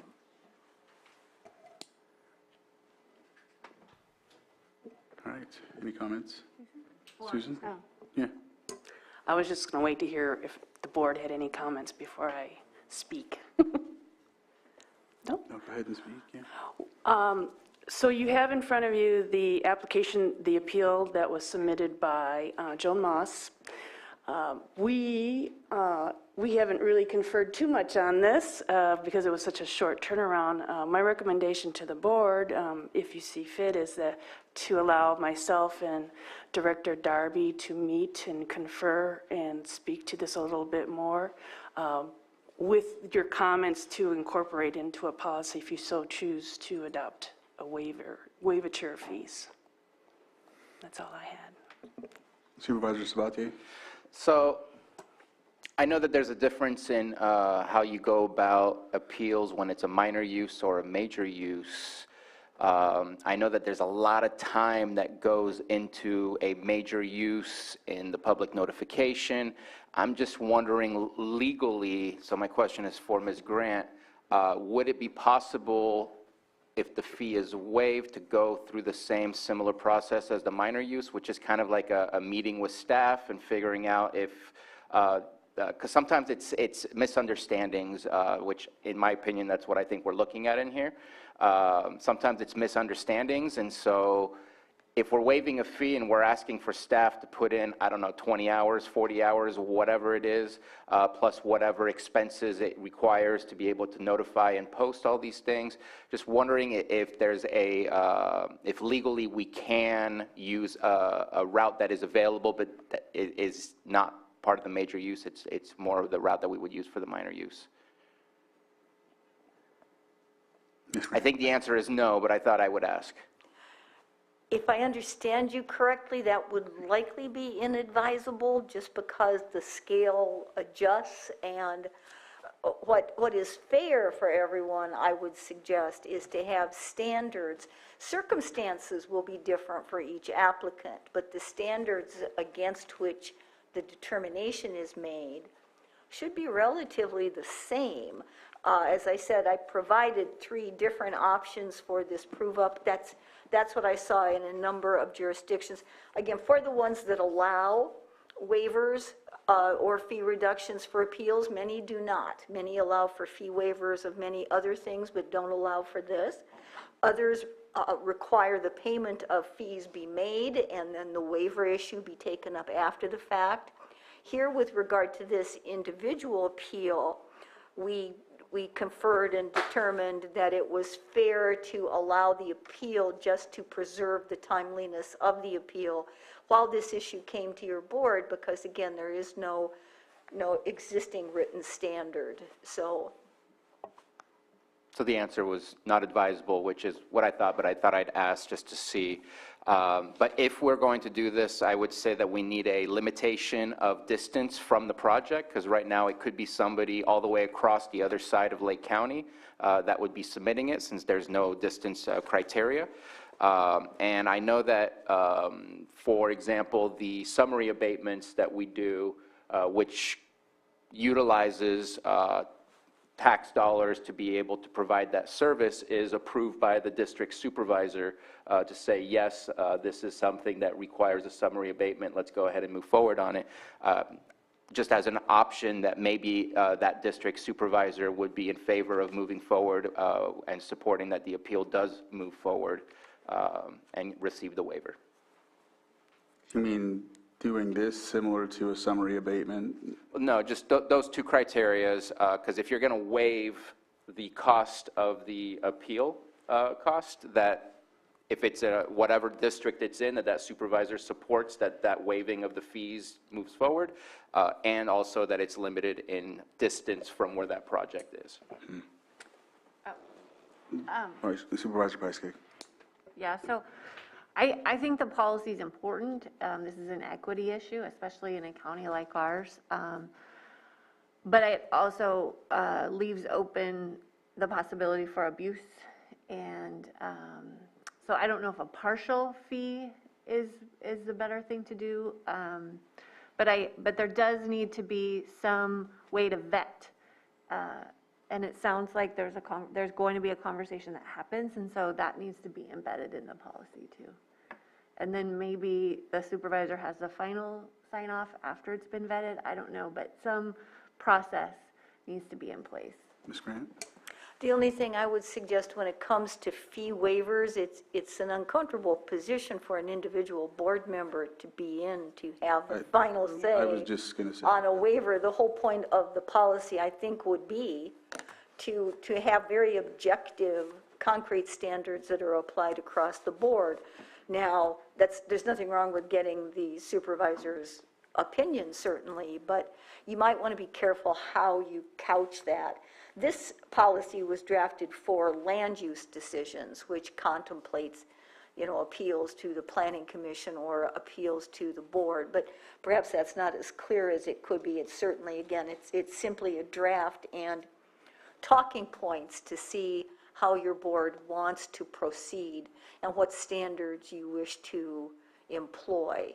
And certainly you can make decisions today with regard to an individual request. I would suggest if you do so, it be something that you want to see incorporated and memorialized into a policy. Or if you have directions with regard to a policy, do you want to consider, for example, a reduction of fees as opposed to a waiver? What standards, are the standards here things that you agree with, or would you prefer just one clean line? The idea of someone filing an appeal in proximity to the project, I'm assuming that's because they could be materially affected thereby. You can include those kind of standards. But the point is, again, the issue is really access to the appeal process. And access can be adjusted according to those who would face an undue financial hardship. But again, there should be a test to determine that, as is used by the courts and other jurisdictions in determining whether that hardship exists. Because as Supervisor Pyska said, that's the only way you avoid just having the exceptions overrun the rule, which means that the taxpayers are at a disadvantage because those fees aren't charged. I would also say, I don't know if your board received these. I had a communication from Mr. Westfall. I think he's on the thing today, and he was against the waiver. I can make copies and make sure they're here. There's also one from an Aaron McCarrick.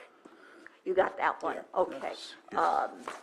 I just wanted to make sure, since they came to me and I didn't see anyone else's name on them this morning, I didn't want to withhold them. Thank you for that. Vice Chair Scott? So my question will go to County Council on this. So how does this not fall under gift of public funds when we're charging this fee to cover staff time? Well, again, the only reason it does not fall under gift of public funds is because you're making factual findings in terms of hardship. And a hardship waiver or reduction can be done whenever your board feels that it's necessary, because, again, it's access to the appellate process. So, and again, a number, as I said, several jurisdictions, when I was going through to see what other places were doing, have waivers for everything but land use appeals. Historically, this county has not had a waiver. That's why there's nothing in the policy. My recommendation here with regard to this draft is only that if you wish to consider it, that you consider it according to very well-defined terms, because a failure to prove up undue hardship could easily be construed as a gift of public funds. I guess my concern too is that if we move forward and pass this, we're going to have everything appealed, because they're going to find somebody that qualifies under our standards, and we're not going to be able to get anything moving forward. So I'm really concerned about moving forward with this. I share those concerns. Supervisor, Ms. Grant. Oh, I was just going to say, and certainly with regard to this policy, there's no expectation that you'd move forward with this. My only concern was that you had some standards in front of you, should you wish to do so. Supervisor Sabatier and then Supervisor Simon. Simon. Oh, Supervisor Simon. Yeah, I have the same concerns. Always something new coming to us all the time, but I have the same concern at this point of moving forward with a policy for the fee reduction or regarding the request of reduction in waiver fees. So, yeah, at this time, I'm not prepared to move forward with it. My concern with the statement that was made earlier about specific people having a, what's the word, not just the hardship, but the appeal, and then other folks finding people that qualify. It's the immediate thing I thought of, because I worked in fraud for social services before. And so at times, there's instances where people are, accosted to come and make those types of things in order to, appeal or whatever the case may be, and then are still somehow otherwise compensated. And so, I'm not against doing a waiver, because I do feel there's some instances where it's needed. I just would like to see measures in place to ensure that that's not happening, but it's a very slippery slope, because how do you determine that? You're just taking basically people's words for it, and then you're also churning on too much extra work to find out if that's even happening. But again, I'd like to discuss further. I'm fine with, like you said, maybe coming back with more, but yeah, the Supervisor Sabatier. I think, number one, our appeal process doesn't ask for much. Even the appeal that we received, it's like a one sentence, and I think we need to, what specific categories is the problem with what was approved that you're appealing, rather than just a very wide open, I don't like it and I'm worried about such and such. I think it needs to be a little bit more specific of what it is that you are appealing and why you're appealing. I think right now it's just not very specific. I think it's difficult to make it specific because there's so many different types of things that can be appealed, but if we're talking about planning commission appeals, I think that's a whole lot easier than just appeals in general. I think that I want to put this as kindly as possible. We shouldn't be afraid of poor people appealing versus people with the means to be able to appeal. I think we just need to build the criteria to make sure that it's not abused, and that's it. Because anyone with $1,200 can abuse the system any day that they want because they don't like what we're doing. And right now you can literally live 200 miles away from that in the complete opposite, polar opposite corner of Lake County and be able to file an appeal. There's no restrictions. So I just, that I think is not something we should be weary of. I think more so we need to make sure that we have criteria so that we're not coming here for an appeal based on no reason other than just, I don't like it. It has to be some sort of proof of breach of the process to get the approval obtained at the Planning Commission, or something of the kind, so that we can limit it as much as possible. Not limit it, but we can restrict it to what it is that the Planning Commission is focused on approving in the first place. So I think the criterias are going to be important to be able to discuss and bring back what those restrictions are, but I think that a waiver is allowing to give people a voice who may not be able to get that voice heard. And so I like the fact that it restricts it to one appeal per year already. That's a great restriction. I like that. That way it's not going to be abused by a specific person or a specific individual. And I think if we do restrict it to being more adjacent to the property where you have the ability to be impacted by these things, but I would say that we do need to have some sort of waiver. Maybe it's not the entirety of it, and right now as it's written, it's not, because I believe the waiver that we're looking at today was $1149, if I remember correctly, and inside the policy it says $1,000. So even then, right there, it doesn't cover the whole thing. And I don't think it should have to cover the whole thing, but some sort of aid to allow those who can't to have that ability, I think is an okay thing to do. Supervisor Simon? Yeah. You know, I appreciated the conversation on a reduction of fees, not a waiver. You know, I really think we should stay away from the waiver opportunity and be able to change the policy to say, you know, with the appeal, if you meet these financial criteria, you could put in for a reduction of fees. And I would say 50%. You know, that would be, so agree with the conversation about some people just need that opportunity, but I think it should be in the reduction form, not in a waiver policy. Part of, you know, our existing policy saying if you meet these financial requirements, when you bring it back, you know, you have an opportunity to ask for a reduction of the fees. So, but that does put a lot of work, and put the work on the individual.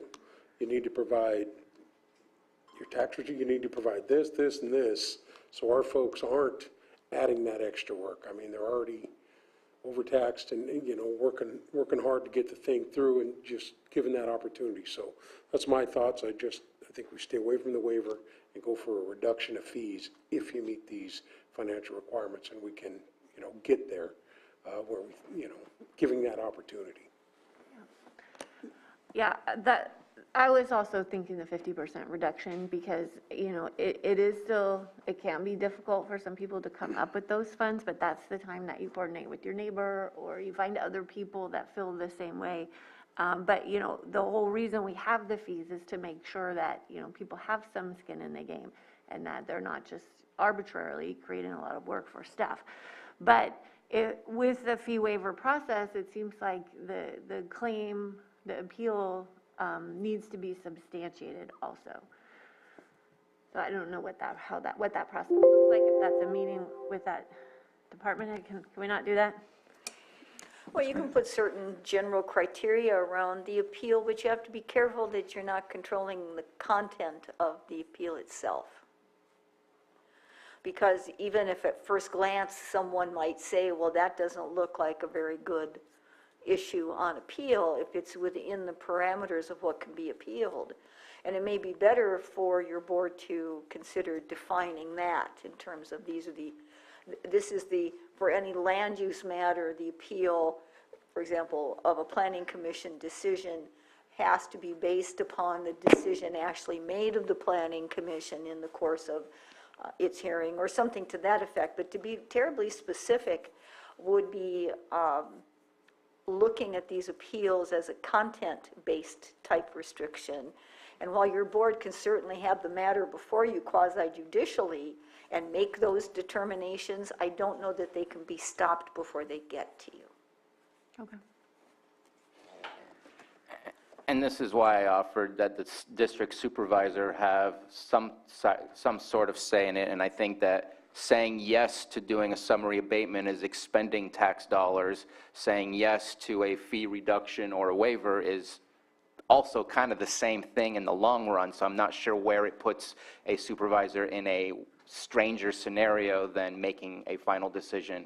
But just to have, because we're here to represent the community that put us here in the first place, and I think understanding how projects will impact and how projects will not impact communities is a voice that I think we all listen to very loud and clear when we're here anyways in the appeal process, and it helps to potentially limit or support what goes on. So just I don't really see it as similar, and the reason I say that is because when somebody is doing a summary abatement, it's on somebody that's obviously committing issues with, dumping or, any of those type of things. In this situation, it's basically one person interpreting an ordinance or any type of violation or something along with CEQA that they don't agree with, and vice versa. And then you have people that own the property that are renting to people or whatever the case may be. And so you have both of those entities with summary abatement or an abatement. That person that's committing the abatement can basically say, oh, it's not me or whatever, but they're responsible for it. So you have to, so like, okay, yeah, you don't want us to do a summary abatement or an abatement, but at the same time, you're responsible for this property. In the other situation, you have somebody that's trying to either ensure a project moves forward and maybe has a business partner or whatever the case may be, so they're going to be, two different entities basically pawing at that supervisor, which, it's part of our job, yes, but at the same time, I agree with Ms. Grant that it puts us in a very precarious situation. So as much as I like that, I think there's got to be another mechanism or something of that nature to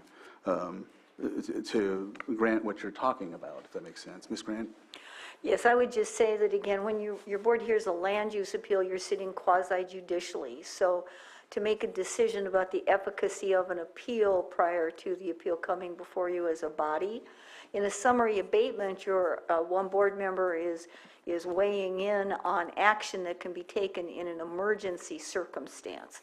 Summary abatement only occurs when there's imminent harm to the environment and surrounding areas. So it's a much rarer occurrence. Plus, again, you're also applying it to a set of very objective criteria as to whether a summary abatement is applicable. It's not really the same kind of value judgment as determining whether an appeal has merit, because that's part of your quasi-judicial process, and that's another part of the distinction. Though again, I think there are still ways to get there. It just, it surrounds more in terms of the parameters of the appeal itself. I think that's probably a stronger way to get there. But again, how your board wishes to do it is certainly up to you. Supervisor Pyska? I'm sorry, Vice Chair Scott. So looking at the value base, would we be able to put something in the writings that state you have to have signatures from so many neighbors to be able to move forward with this? I'm not in favor of a fee waiver or a fee reduction, but if we are going to move forward with that, I really think we need to make sure our parameters are set.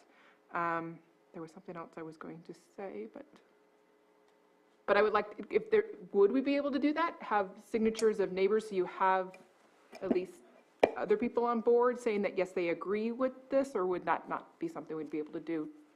The problem is that the concerns may just, and they may be completely legitimate concerns, but only one person has them.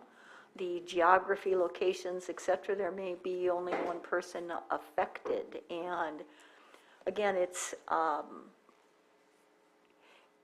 in this case, the criteria would be based on undue financial hardship, which is more than I don't want to pay this amount of money to file an appeal. I'm sure that would be everyone. This is an undue financial hardship, and so your policy criteria really need to simply, for purposes of this, and certainly in any case when your board's sitting quasi-judicially, all the things you're talking about can come into play, and they're all valid. It's just, if you're looking at qualifying for a fee reduction based on undue hardship, then you need to stick as much as possible to the criteria that reflect whether that exists or not, because that's objective and it's concrete, and it's a legitimate precursor to action that you'll take later in a quasi-judicial capacity. And then I did remember my other point. Because these fees are covering department heads' work that they have to do, I think we also have to put in place how are we going to supplement that income that they're losing in this, so that they're not out because we keep accepting these waivers or fee reductions. Supervisor Spade? Just to throw something else in the conversation, in a way there already exists this. It's just not a fee waiver, because we bring stuff to the board not because we thought of it yesterday or over the course of the year, but because people bring stuff to us and we start investigating, and if we feel we need to bring stuff to the board to create an ordinance or fix a problem, we do that. There is the ability for a board of supervisor to appeal a decision made at the planning commission, and if we do that, I don't know what the cost is, but it says right here on section 21-58.30, Board of Supervisors appeals, decisions of Planning Commission may be appealed as follows, and it says persons eligible, the Board of Supervisors. So if the Board of Supervisors does that, I don't think that's at a cost that we have to pay. I think that's at a cost of the taxpayers if we choose to do so. So in a way, communicating with your Board of Supervisor currently, and if you persuade them to go ahead and appeal it, and bring it to the board, it already exists in that term. I just want to at least put it out there that there is somewhat of an avenue that already exists where a individual themselves does not have to pay if a board of supervisor feels that this is something that they want to bring. Just wanted to make sure we were aware that that was an availability for a pathway. How many times has that happened? Possibly never. I don't know. It was created in 1988, it says here, by ordinance. And it would be your board as a collective, obviously, so. Yeah, I feel that another thing to add is, I think regardless of the reduction or of the waiver, I feel like they will come more often than regular appeals. I feel like once we do this, there will be no regular appeals anymore, because it'll behoove, if I want to appeal something, it'll behoove me to find somebody that can make the appeal. It doesn't just have to be the same person, it can be another person. Let's say that one person expended their appeal, now I can find another person to pay less, and if I'm gathering signatures and people that don't like it, we have that momentum going. Second, I think what you mentioned at the same time, I lost my thought, sorry. But I feel that that's going to be one of the things that'll take place. Oh, that's what it was. When you mentioned supplemental costs for paying for the time spent on the project or whatever the case may be, I guess that would put it upon us to figure out where some of the funding will come from, rather it be like a cannabis project. So now we're going to have to figure out a way to budgetize, or whatever the case may be, so the funding that's not going to be used to cover that time. And when you really think about it, all of our departments are already working on, currently working, like I'm just an example, 10 projects when they have 100.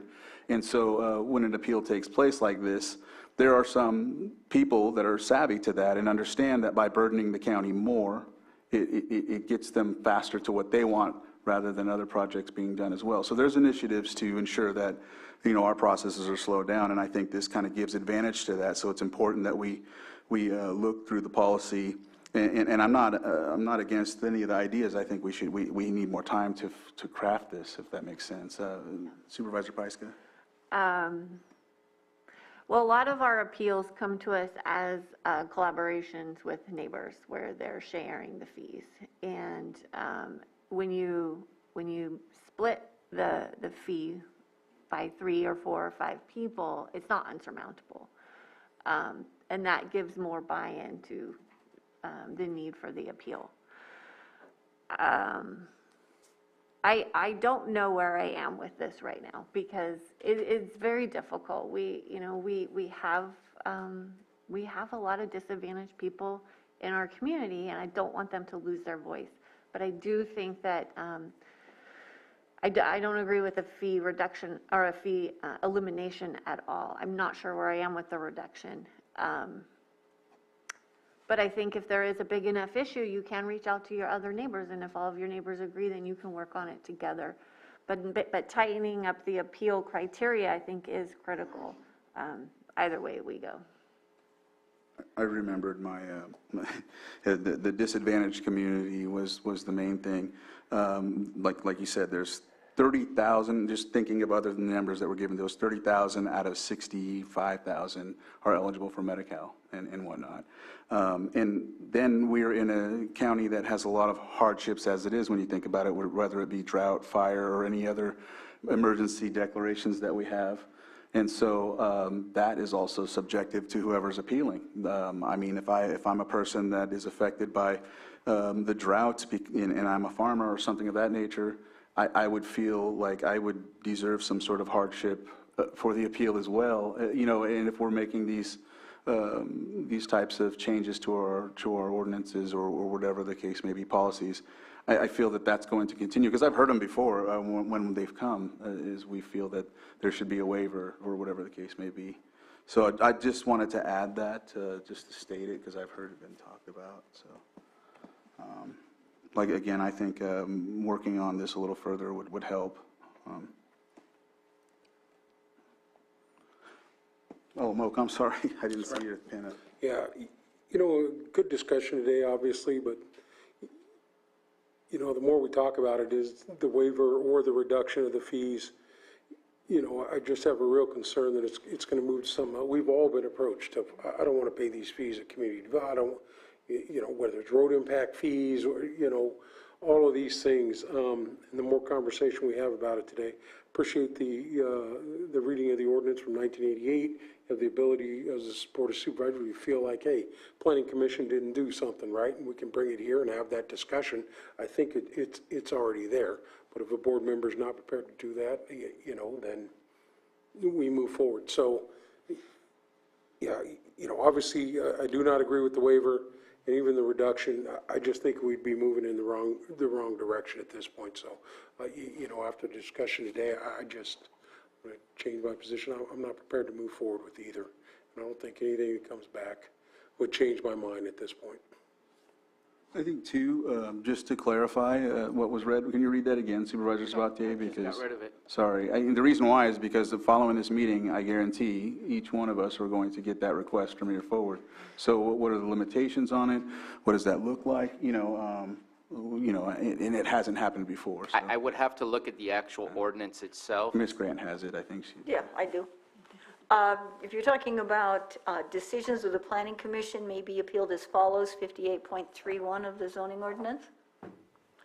It says persons eligible, a person having an interest in the property that is subject of the decision being appealed, an interested person not satisfied with the decision of the review authority, or 3, the Board of Supervisors. So again, not an individual board member, but it would have to be a majority vote of your board. It would be a board member that approaches the board with requesting an appeal in order to move forward with that. But does the ordinance itself, ordinance number 1749 from July 7th, 1988, provide any more detail? Or is it just, that's it, it's as simple as that ordinance? Given the fact that it shows up several times throughout, I would imagine it's just delineating the circumstances.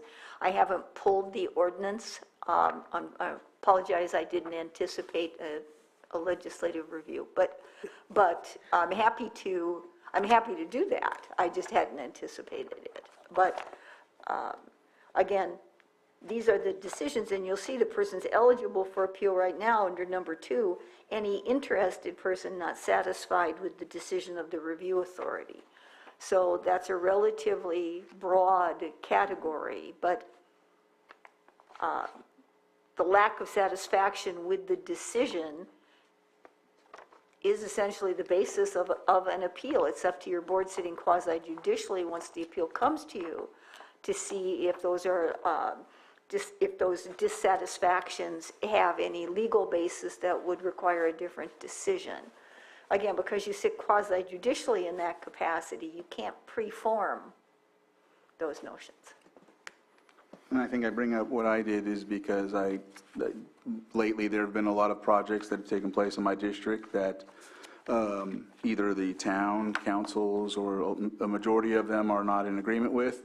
And so I foresee them coming to me and saying, I heard what was read. I want you to bring this to the board to see if they'll take this appeal because we feel it needs to and you represent us. And so I'm just noting that, so we talk about it now, so they hear it and I hear it, and you know, when I come with 4 or 5, you know, what's going to take place, so, yeah. If your board's interested in me backtracking this ordinance, I'm happy to do so. I can provide next week or the week after, whenever your board wishes, some further information as to what was contemplated in that ordinance in terms of an appeal by the board. I can also inform you of whether that's in present day, since 1988 was a while ago. If in present day this is a common occurrence in other jurisdictions, which doesn't have to guide you, but it gives you an idea if this is standard or something that was uniquely suggested for your board. Shall I do that? For me, you got enough to do. It's not going to be that We know time. the ordinance number, we can take the time to read it ourselves. If we have some more information, that, at least that's myself. I know that there are so many things going on. I don't want to add one more thing on there that we could do with just finding that number, looking at the ordinance, if anyone else is interested in doing that. That's my thoughts on it for moving forward. So that's just me. I agree with Moak. And we can also see how things change for us after this. If it does become a big issue, then we can bring it back. It's gonna.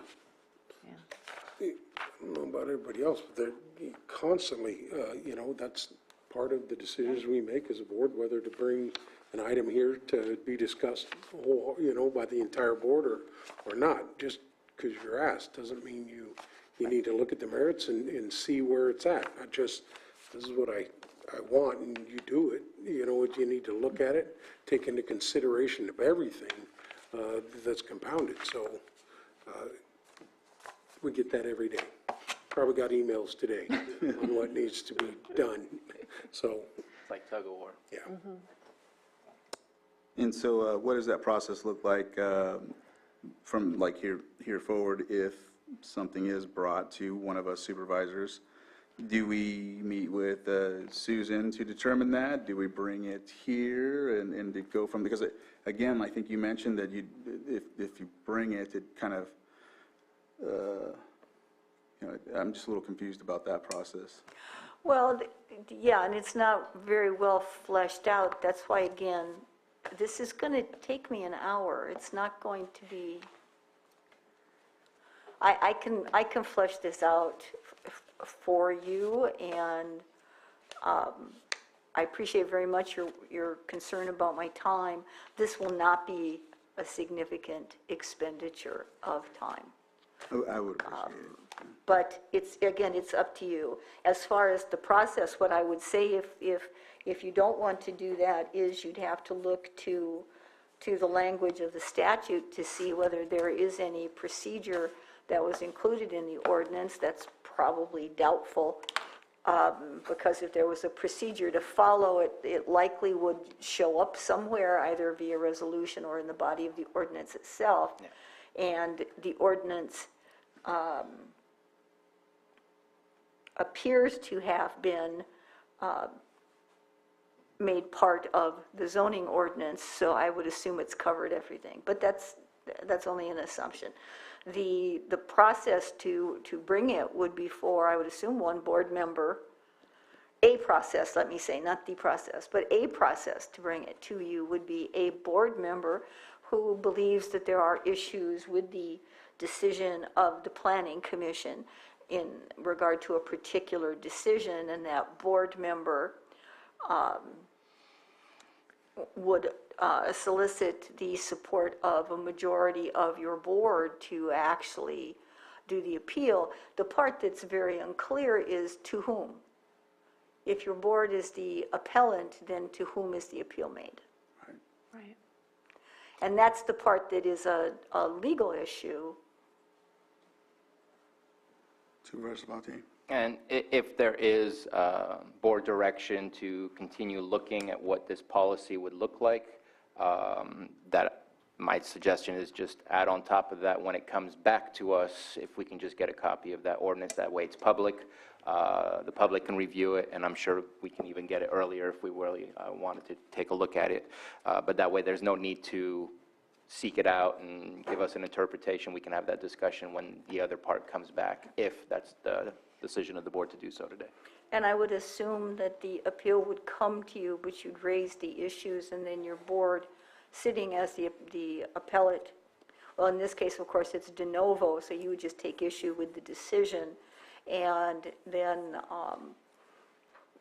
request that evidence be presented to you in the same de novo fashion as you hear appeals now, where you're not reviewing solely the decision of another body, you're hearing the case again, anew.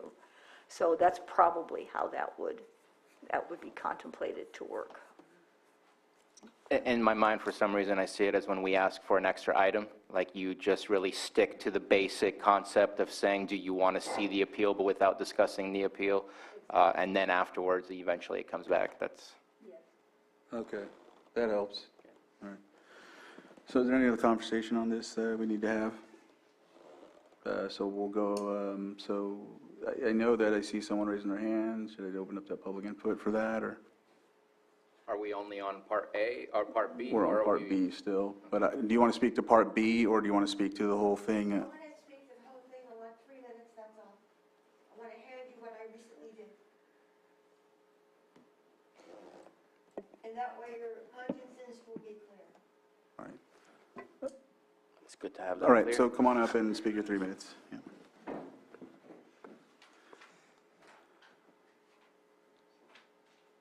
Yes, ma'am. Just as a reminder, your board does have A, which is an action item if you decide to take it up today.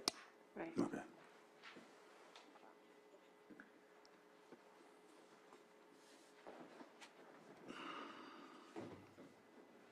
Could you give 1 to each person?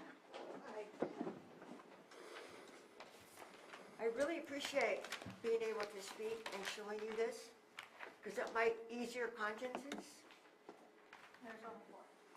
1 to each person? You need more?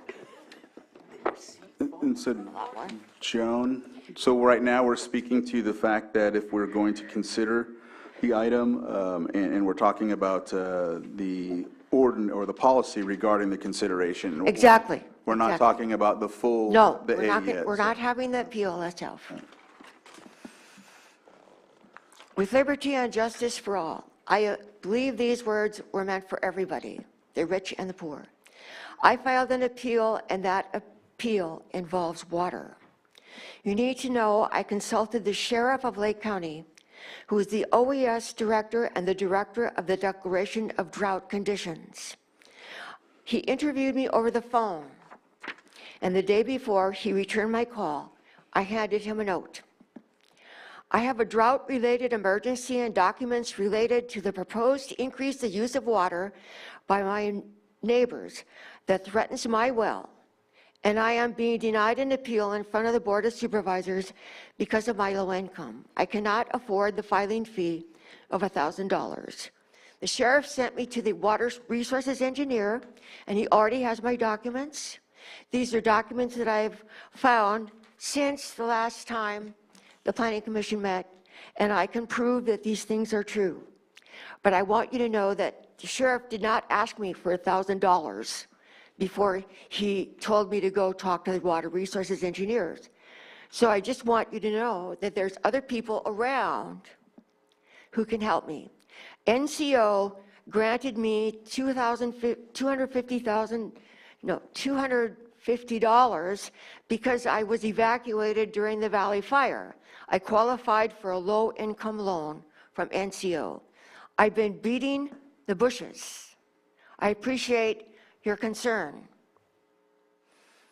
Poor people do exist, and they do have questions, and they do have intelligence. Thank you.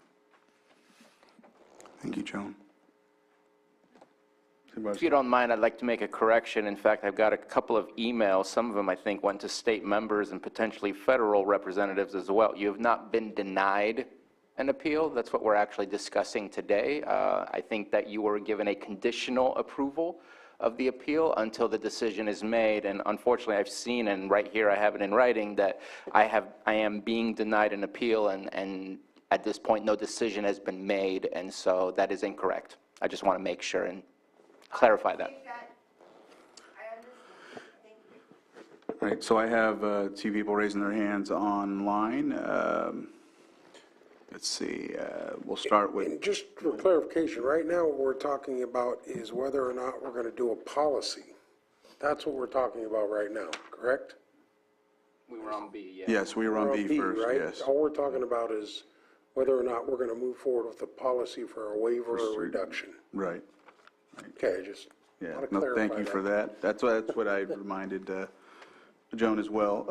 So Craig Litwin, if you could unmute, you have 3 minutes. And again, we are talking about the policy and whether to move forward or not with that policy. Thank you kindly, and good morning. Can you hear me all right? Yes. Great, thank you. So to the board, to the chair, to the staff, thank you for the time. My name's Craig Litwin. I am the CEO of 421 Group. We're a cannabis consultancy. We work throughout the state. I've served on a city council myself for 8 years in Sebastopol, and I'm very familiar with many of these processes, and thank you for your attention today. What I wanted to bring up is that it just, I keep hearing the terms today of how, undue hardship, and I think it's good to have compassion for folks with undue hardship. And the solution I heard for a board of supervisor to unilaterally bring it to the board to ask for the rest of the board to consider an appeal at a future meeting makes a lot of sense. I mean, that's an immediate waiver. You have that right now at your fingertips in your existing policy. What's confusing to me is how a quote unquote conditional appeal could be granted to someone for a waiver process when that wasn't part of the rulemaking to get in the beginning. So, the applicant in this, for the farm who's under this quote unquote conditional appeal is also going through undue hardship. And if the policy is that one has to file an appeal and pay a fee within the 7 days under a prescribed ordinance, and that is not followed, it just doesn't make any sense to me that one could consider a policy in reverse to then fulfill that appeal. One would, I would think, need to make the appeal process, and then for future appeals, that would be a path forward for someone to have that sort of waiver. So putting that aside, that I think that there's no real merit to the appeal because they didn't pay, just as a policy wonk, I think you're really opening a can of worms here. And, hearing somebody say like, oh, all you have to do is find another friend to file an appeal for you. You could have one person running around the county, filing appeals one after another, running up staff time, and just turning every meeting into a long, into a planning commission approval into a board of supervisor hearing. And that, of course, is more staff time, and that's just going to increase the cost. And talk about undue hardship. If they're frivolous appeals based upon a simple way to get through that process, you're going to be causing a lot of undue hardship as an unintended consequence.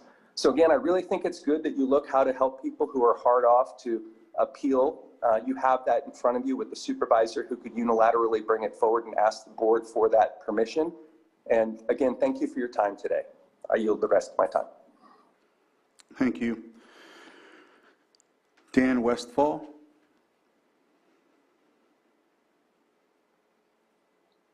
Hello, can you hear me? Yes. Yeah, I just wanted to just state that, I disagree with everything that Craig just said. He pretty much took the words out of my mouth. And the fact that there is a 1 week window to pay for this, to file this, to do this, I understand that's part of the process. But if you guys now have to make rules because they weren't in effect at the time, now you're making rules that didn't exist. So her window of opportunity has literally disappeared, and we need to move forward. We must move forward. So the decision is very simple. At the time, there was no decision, there was no policy or exact policy. If you got to take time and rewrite these rules and do it in a completely different session, I understand, but I agree with everything Craig just said and the can of worms and everything else, but I'd just like to leave it at that we need to move forward. The hardship is with the farmers that are suffering, that can't get in the ground. We are suffering as farmers the longer we wait, and it's not going to be a good thing if we don't get a good decision today. Thank you. Thank you. Is there anyone for public input on this. Not, I'll bring it back to the board, and I'll just say that frivolous and hardships, again, are subjective to whoever is appealing or whoever is stating that, regardless of somebody's status or whatever the case may be. They're going to always have their own perception of what that is. So I closed public input, but I'll go ahead and give you a couple more, give you one last, this will be the last one, and then we'll move forward from there. Okay, Michael Wegner, thank you again for letting me come up. It is nice to see all the people showing back up. Craig, it's nice to see you again in a totally different setting, apparently. I think that it's important for you guys to take this into consideration because there are people that don't have the funds to bring forward an appeal. I think that's very true. I think in the policy itself, if we were looking at the policy as far as if there was an issue with the Planning Commission itself, it would have to be based materially on the things that were reviewed by the Planning Commission. So if the process for people who need to have an appeal is based on there being some kind of factual misconduct or lack of representation or whatever it might be, you could make it really pointed about how you get to that appeal process by making it focused on what the Planning Commission did or did not do. If it's not materially flawed, then there is no appeal that can be made. That's just my 2 cents. Thank you. With that, I'll close public input. And just one last thing about that ordinance, the statement about that, is that 7 days that the Board of Supervisor can bring it forward, or is it have a date? All appeals are subject to 7 days, I believe. All appeals of land use decisions in that particular section are subject to 7 days. And with regard to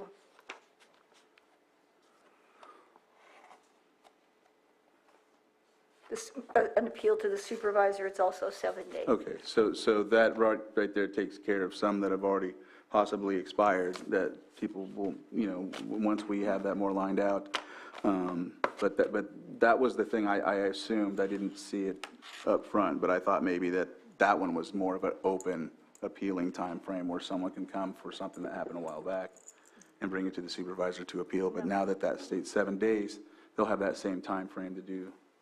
Supervisor Sabatier? I'll just update my perspective. I'm glad I threw this in, and I'm glad that we got the comments that we did.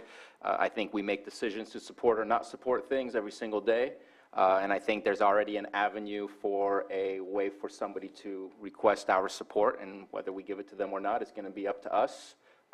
We make decisions every single day that mimic this, and so to me, we already have an avenue. Why ask staff to spend time on crafting a policy, and why ask to do more? I think it's already in existence, it's already there, and now that we've had the conversation, people are aware. We may get some extra requests that we've never gotten before, but again, it's up to us to make our decisions of what we think is worthy of bringing to the board and not worthy to bring to the board.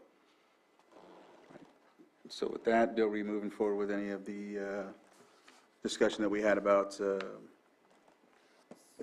So then I just have a question on that. So if we have 7 days to bring something to the board for an appeal, do we have to have something in writing to that department to be able to bring forward? Because we're actually appealing it to bring it to the board to see if we have enough supervisors to appeal it. So how would that actually work? We just need to file a form like the public would have to do so. Therefore, we meet that timeline, and then whenever it comes to the agenda is when it comes to the agenda. But I think that I will personally be reviewing ordinance number 1749 just to see if there's any extra details in there. But the way it's laid out currently in chapter or Article 58, it does provide timeliness, form, filing, and fee. An appeal of a decision by the Planning Commission shall be filed with the Clerk of the Board of Supervisors within 7 calendar days. So it's no different, the process we would have to follow based on what I'm reading here. But again, I'm going to be reviewing that ordinance just to see if there's anything. CEO Parker or Ms. Grant? I think I've seen you both turn your... Yeah, we've... I'm assuming that there is a fee waiver for the Board of Supervisors to file within that 7 days. That is my assumption as well. Or maybe it should come from our budget, We need to have a budget line for that, so we are making sure that departments are covered. I agree with that. So if we move forward with B and not have an agreement to move forward, would that just make A mute because she's passed the 7 days? No, well, it can depend upon your board's decision. Because the ordinance was silent as to any type of fee waiver, and it does exist in other places in the county ordinances, it came to you for consideration. Your board has considered these types of things before, but your decision, for example, if you decide to deny the request for a fee waiver or fee reduction, then the appeal dies because, again, the appeal was just preserved for this one question before your board. So did she file this document, I'm just looking at it right now, did she file it within the time period? And so Yes. basically, right, would there be a possible way that the district she lives in can bring it forward as an extra item, and then we decide if we'll see it, and then approve or deny it here, and go from there? Or is that what am I hearing it wrong? Because I'm hearing it like, when we bring these forward, it would have to come as like a consideration of an extra item to hear it eventually or calendarize it. And so with regard to this, rather than kind of, dealing with it today would give us the opportunity to say, do we want to hear this as an appeal, as an extra item from the Board of Supervisors or something like that, or should we talk about that further? Well, if you want to consider that as an extra, whether you can make the grounds for an extra would be up to your board, but Right. that would be the avenue to be able to take. Otherwise, failing that, and even with appeal by the board and the 7-day time frame, the 7 days is, as one of the speakers pointed out, is also a protection for the developer, for the project applicant, so that projects aren't in limbo for a lengthy period of time. So again, depending upon what this ordinance may say to that or what your board may determine, that 7 days moves very quickly for your board. So essentially, it would be an item that would have to come to the board. If the Planning Commission made a decision on a Thursday, it would have to be in front of you by the following Tuesday. Right. And that's what I'm saying is to consider it on that Tuesday. So if something happened last Thursday, it comes to us basically within that 7 from whatever respective district. And then that day we would decide to either do it that day or put it on the calendar for a specific day, or that's the other thing I'm looking at. Or if your board's going to file, if the time frame applies to you, which again I would think it would, if the time frame applies to your board, then you'd have to make the decision on that Tuesday to appeal as a collective, because otherwise, again, the point of the 7 days would be lost.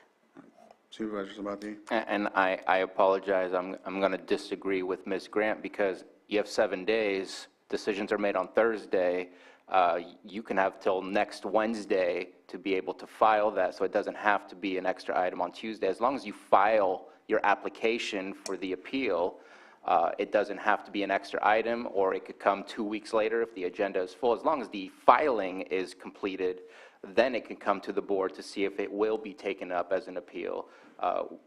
I don't see where it has to be automatic the next Tuesday, or it has to, the rush to get in timeliness is the filing. And as long as the filing is done, then it could come back to the board for, are we going to see this? Do we approve of this for an appeal? But the filing has to be done by the Board of Supervisors, not by a particular supervisor. So That's where my... just looking at the plain language of the zoning ordinance as it exists, the appeal has to be filed by the Board of Supervisors, which would be an action item of your board, which would require you to meet.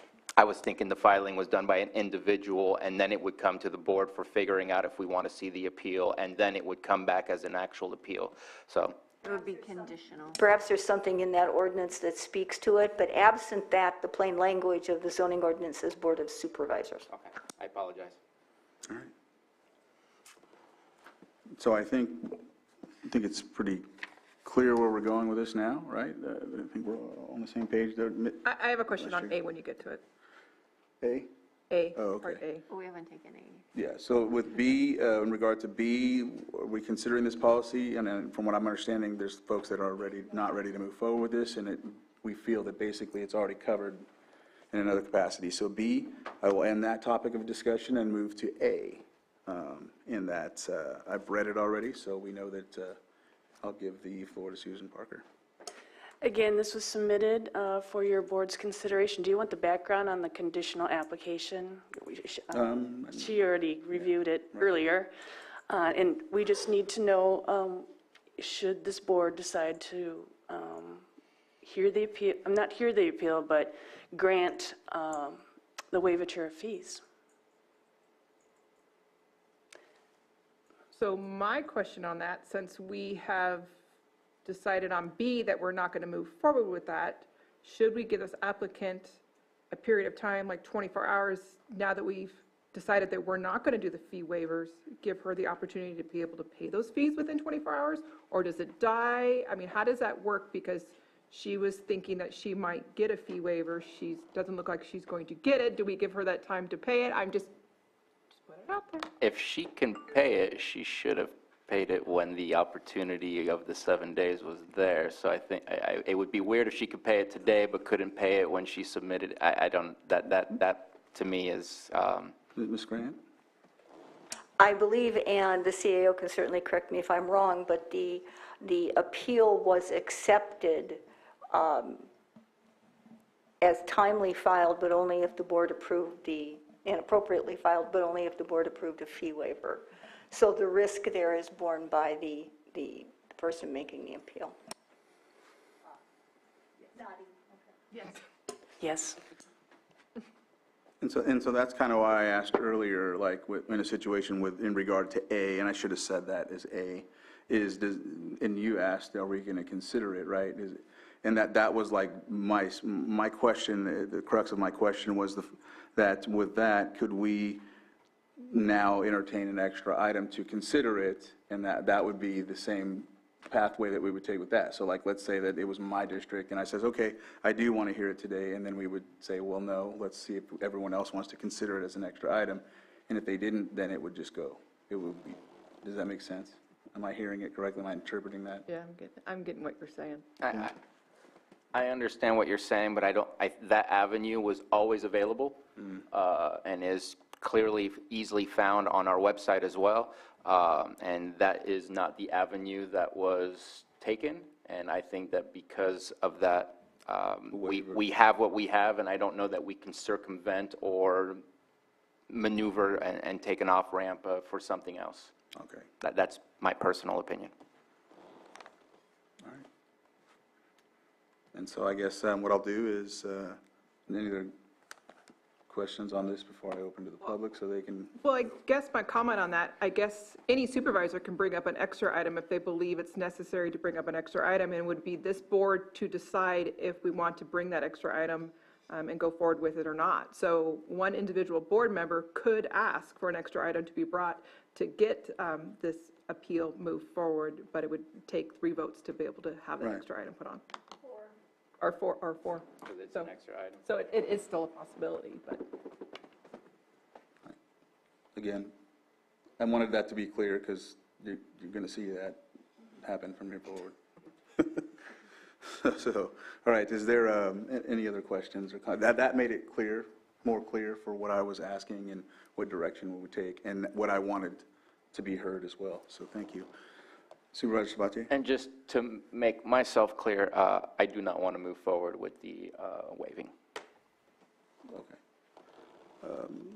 Let me open it up to the public first, and then we'll go from there, right? All right, anybody in the public that would like to speak on this?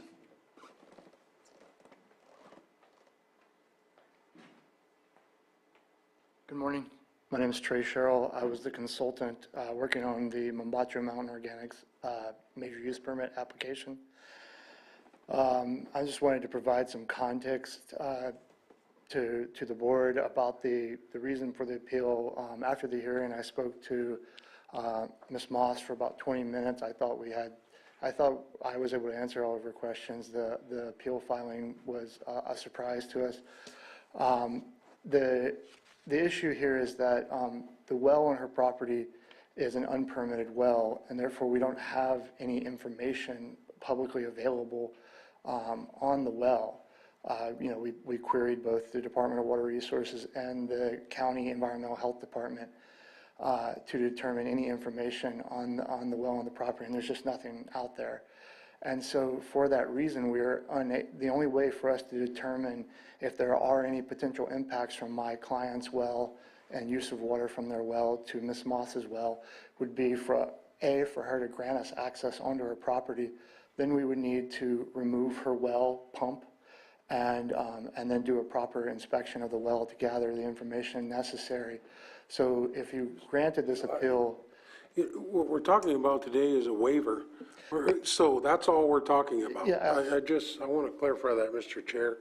We're not looking at the appeal. I understand. All we're talking about is Joan Moss's request to waive the fees for an appeal today. That's it. I understand. I'm trying to provide context as to if you granted the waiver. Well, we don't need the context on that because we're basically just discussing if we're even going to consider the appeal. And as of right now, we didn't provide the waiver, and the waiver is not, it hasn't been essentially provided because we were not even discussing that. So, If I can provide assistance, I think that we're not here for the merit of the appeal. It's whether or not the appeal has the ability to be waived for the costs.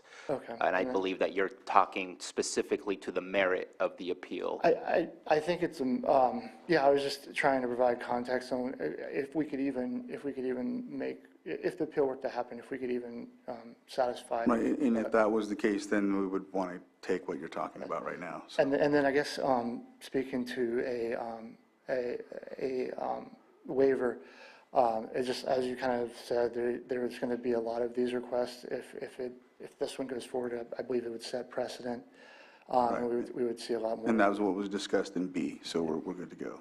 Okay. Thank you. All right. Thank you. Any other comment?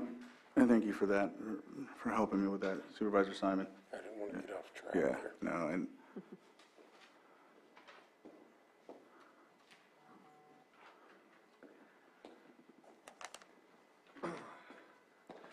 Michael Wegner.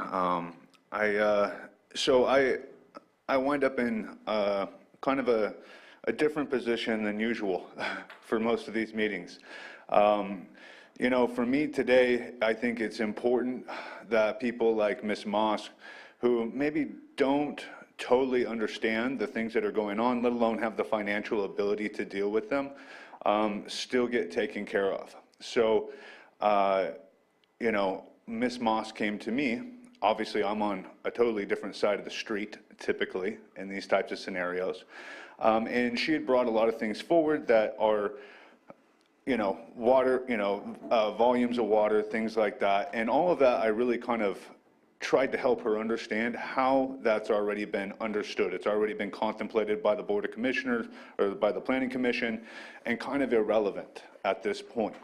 I think where she really missed or hasn't been able to get across is that the procedure in which the Planning Commission took a look at her issue or this particular issue had a material fact to it that was missing, that she hasn't really been able to put forward, I think, to anybody to totally understand. And if you don't mind, even though this is about, I guess, the merit as opposed to the waiver, I think that the waiver in certain circumstances would be important to why they're asking for that waiver, beyond the fact that they don't have the money. But if there's something materially missed or maybe misunderstood, I think that there should be a chance to bring that forward. And that we've already discussed those avenues. And so we talked about it in depth, basically what steps they can take in case that moves forward. And that was basically rather than a waiver, which we're not even going to basically look at, it's for them to either appeal with the funding that it takes or to absolutely. And I don't think adding this whole new policy for waivers is a good idea at all. So we've discussed that. Thank you. Yeah. Fair enough. All right. And so I have one last hand up, I think, online. Craig Litwin, if you'd like to unmute, and if we could stay on task with waiver or no waiver. Yeah. Yes, Chair. Again, Craig Litwin from 421 Group. So in brevity here, there is a process under the zoning code 5830 for a supervisor to bring this forward to the Board of Supervisors in order to waive fees. So that exists. And even though it wasn't known to the appellant, it is still the policy that is on the books. And the avenue for such of a waiver was already present at the time that the appeal was filed by the appellant.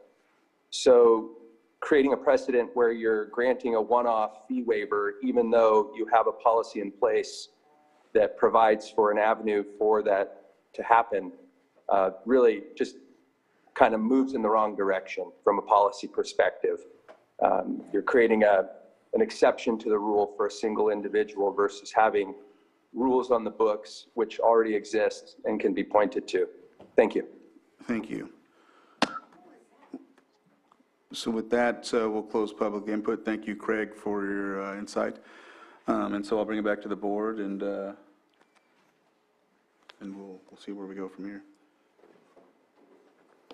Mr. Chair, I move to deny waiving the fees for the appeal of the Planning Commission's decision for major use permit UP 1919 Mombacho Mountain Organics LLC, Dan Westfall and Catherine McGuire, located at 9205 Mombacho Road, Kelseyville, California, 9261 Wildcat Road, Kelseyville, California, on June 2nd, 2022, due to hardship. Second. We'll have a motion and a second. All in favor signify by saying aye. Aye. Opposed? I didn't vote. Can you please repeat your motion? Oh, okay. Make sure I got it right. I think I had it right. I move to deny. Okay, thank you. That's all I needed to hear. Yes. I started reading the rest, and I'm like, No, due to hardship. I move to deny waiving.